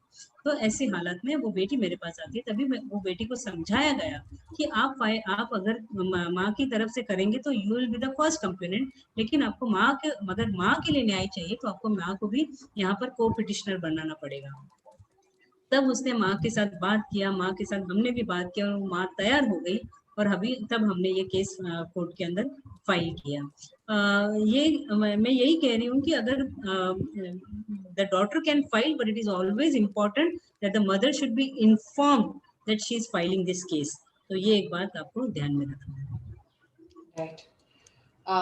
श्रीनिधि, अब बाकी सवाल आप बताएंगे? हाँ, नीतूष। डीवी के केस में अगर प्रोटेक्शन ऑफिसर ही इस केस में मदद ना करे तो फिर इसके बाद डीवी से पीड़ित महिला कहाँ जा सकती है? और बाकी के 2 सवाल हैं कि क्या इसके बुक्स कहीं हैं जहाँ लोग पढ़ सकें, और मैम की कांटेक्ट नंबर। एक तो है कि जो पहला सवाल था कि अगर प्रोटेक्शन ऑफिसर इंफॉर्मेशन नहीं लेते हैं, तो ये लॉ के अंदर सेक्शन 33 है जो ये कहता है कि अगर if there is any direction of duty on the direction of duty on the part of protection officer, अगर प्रोटेक्शन ऑफिसर अपना काम नहीं करता है तो उनके खिलाफ भी कंप्लेंट आप मजिस्ट्रेट को कर सकते हैं, पहली बात। दूसरी बात तो ये है, अगर प्रोटेक्शन ऑफिसर आपकी मदद नहीं और आपको इमरजेंसी सिचुएशन है, तो जैसे मैंने कहा है कि आप खुद यहाँ पर फॉर्म 2 और फॉर्म 3 भर सकते हैं और आप डायरेक्टली भी कोर्ट में जा सकते हैं। तीसरा जो है, आप किसी भी सोशल वर्कर का या किसी भी लॉयर की मदद ले सकते हैं और आप डायरेक्टली भी कोर्ट में जा सकते हैं। चौथा जो है, जैसे मैंने कहा है कि आप पुलिस की मदद ले सकती हैं। पुलिस की अगर एनसी कंप्लेंट लेते हैं तो ये सब आपके एविडेंस के तहत आपको आगे चलकर, या प्रोटेक्शन ऑफिसर और पुलिस ऑफिसर अगर प्रोटेक्शन ऑफिसर के पास अगर इन्फॉर्म करता है, या इवन आप कोर्ट में जाकर आप बताते हैं कि मैं प्रोटेक्शन ऑफिसर के पास गई थी लेकिन प्रोटेक्शन ऑफिसर ने मेरी कोई मदद नहीं की, ऐसे अगर आप कहते हैं तो मजिस्ट्रेट भी पुलिस प्रोटेक्शन ऑफिसर के खिलाफ एक्शन ले सकते हैं। या आप direct women and child development officer को भी अप्रोच कर सकते हैं, जिनका भी काम है कि वो आपके केसेस में मदद करें। लेकिन प्रोटेक्शन ऑफिसर के लिए मैंने जैसे कहा है कि no protection officer can get away by saying कि मेरे पास टाइम नहीं है, मैं आपको मदद नहीं कर सकता हूँ, ऐसा कोई भी प्रोटेक्शन ऑफिसर स्टेटमेंट नहीं कर सकता है। Can I quickly go and get my charger, please? I am low on battery. Absolutely, Ujjwala. और हम बस यहाँ पर एक्चुअली रैप अप ही कर रहे थे with the last closing comment. So आप चार्जर लाएं, तब तक मैं एक तब तक हम quickly go and just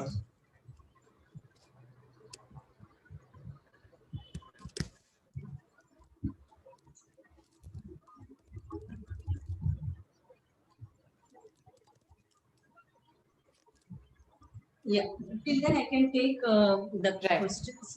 So Ujjwala, सिर्फ मुझे एक छोटा सा क्लोजिंग नोट था कि आई थिंक यहाँ पर हमें रुकना पड़ेगा, 7:15 हो चुके हैं, we are 15 minutes over time. So धन्यवाद कहने के पहले मैं ये कहना ज़रूर चाहूँगी कि ये सेशन बहुत अहम था और बहुत ज़रूरी था विकलांग महिलाओं के लिए, सभी महिलाओं के लिए, सभी व्यक्तियों के लिए, क्योंकि घरेलू हिंसा पहले से ही हमने देखा है कि मानव अधिकारों में सबसे पहला संघर्ष यही रहा है कि इसको हिंसा माना जाए।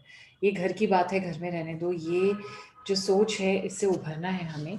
और अभी तक कई जगहों पे ये सोच चलती रहती है। जैसे आपने कहा कि एक लार्ज परसेंटेज, बहुत बड़ा प्रतिशत मर्द अभी भी यही मानते हैं कि ये तो हमारी कोई ना कोई जस्टिफिकेशन है, राइट? तो हम सभी को एकजुट होकर इस हिंसा से लड़ना है। और विकलांग महिलाओं के लिए ये और भी पेचीदा हो जाता है, क्योंकि कई बार हिंसा को डिसेबिलिटी एक्सपीरियंस यानी विकलांगता का अनुभव करके छोड़ दिया जाता है कि ठीक है भाई, विकलांग व्यक्तियों के साथ तो ये इस तरह का डिस्क्रिमिनेशन, दुर्व्यवहार होता ही है।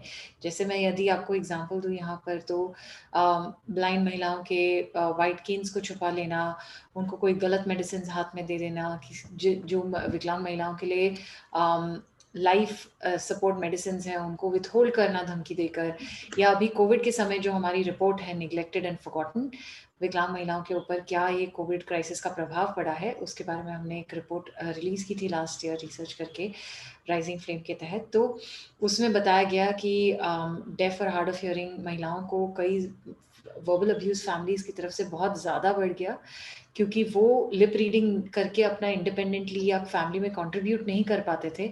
जाकर सब्जी भाजी खरीदना, बाहर का सामान लेकर आना, ये वो ला नहीं पाते थे क्योंकि सबने मास्क पहना हुआ है आजकल। तो उनको वर्बल अब्यूजिंग बहुत बढ़ी। गया था। पर वो माना जाता था कि ये थोड़ा सा ये क्योंकि वो मास के वजह से, विकलांगता की वजह से बैरियर हो रहा है, इसलिए ये इस तरह का बर्ताव उन्हें झेलना पड़ रहा है। या और दूसरे हाथ पर एक लोकोमोटर डिसेबिलिटी यानी शारीरिक विकलांगता की महिला थी, जो बाहर इंडिपेंडेंटली कोविड के समय आपने देखा ट्रांसपोर्ट भी हिंडर्ड था, आप बिना टच किए सहायता लिए जा नहीं सकते सोशल डिस्टेंसिंग में, तो कई विकलांग महिलाएं बाहर नहीं जा पाई।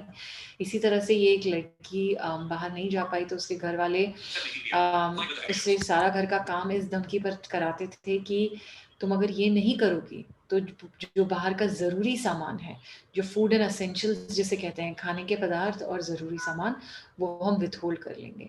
तो ऐसे कई इंस्टेंसेस हमने देखे हैं कि या तो बच्चों को दूर कर देते हैं, यदि आप व्हीलचेयर पे हैं और आपका बच्चा कहीं दूर हो रहा है तो असिस्टेंस देने की जगह उस बच्चे को उठा के और दूसरे रूम में रख देना। तो ऐसे कई डिसेबिलिटी के अराउंड हिंसा के वारदात हमने देखे हैं, और ये भी देखा है कि विकलांग महिलाएं इसे हिंसा मानती नहीं है, और मान भी ले तो उन्हें लगता है, ऐसे गलतफहमी होती है कि जो डोमेस्टिक वायलेंस ये PWDVA है, PWDV एक्ट है, उसके तहत ये हिंसा नहीं मानी जाएगी। इसलिए आज का ये सेशन हमारी आंखें खोलने के लिए, हमें ये समझाने के लिए कि हिंसा होती है, उसे रिकग्नाइज करना, उसके ऊपर एक्ट करना, जो भी आपका एक्शन हो, आप महिला के ऊपर है कि वो क्या करना चाहती है, किस तरह की सुरक्षा लेना चाहती है, वो उसकी चॉइस है, उसको समझ होनी चाहिए, उसे पहचान होनी चाहिए हिंसा की, और अपने अधिकार मालूम होने चाहिए। तो इसी के साथ हम यहाँ का सेशन आज एंड करते हैं।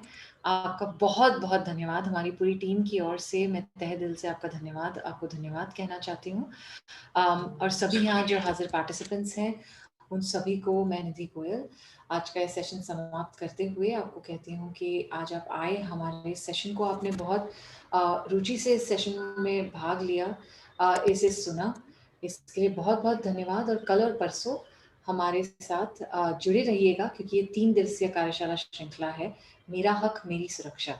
मैं यहाँ धन्यवाद देना चाहती हूँ हमारे साइन लैंग्वेज इंटरप्रेटर्स को, निशांत और सोनाली, और पूरी राइजिंग फ्लेम टीम को, साइमा, श्वेता, चैनिका, श्रीनिधि और मैं, हम सभी आपसे अलविदा कहते भी हैं और उम्मीद करते हैं कि आपसे कल मुलाकात होगी। जो YouTube पर इसे देख रहे हैं, कल एक नई YouTube लिंक भी सर्कुलेट की जाएगी और कल की Zoom मीटिंग लिंक भी अलग होगी। ध्यान रखिएगा और मिलेंगे दोबारा। Thank you hello all. Ma'am, thank thank you. You. कल का जूम मीटिंग का लिंक हमें कैसे मिल बाय पाएगा मैम? दिस। आज का लिंक जैसे आपको ईमेल। मेरा हक मेरी सुरक्षा, कानून और विकलांग अधिकार पर कार्यशाला श्रृंखला, राइजिंग फ्लेम द्वारा।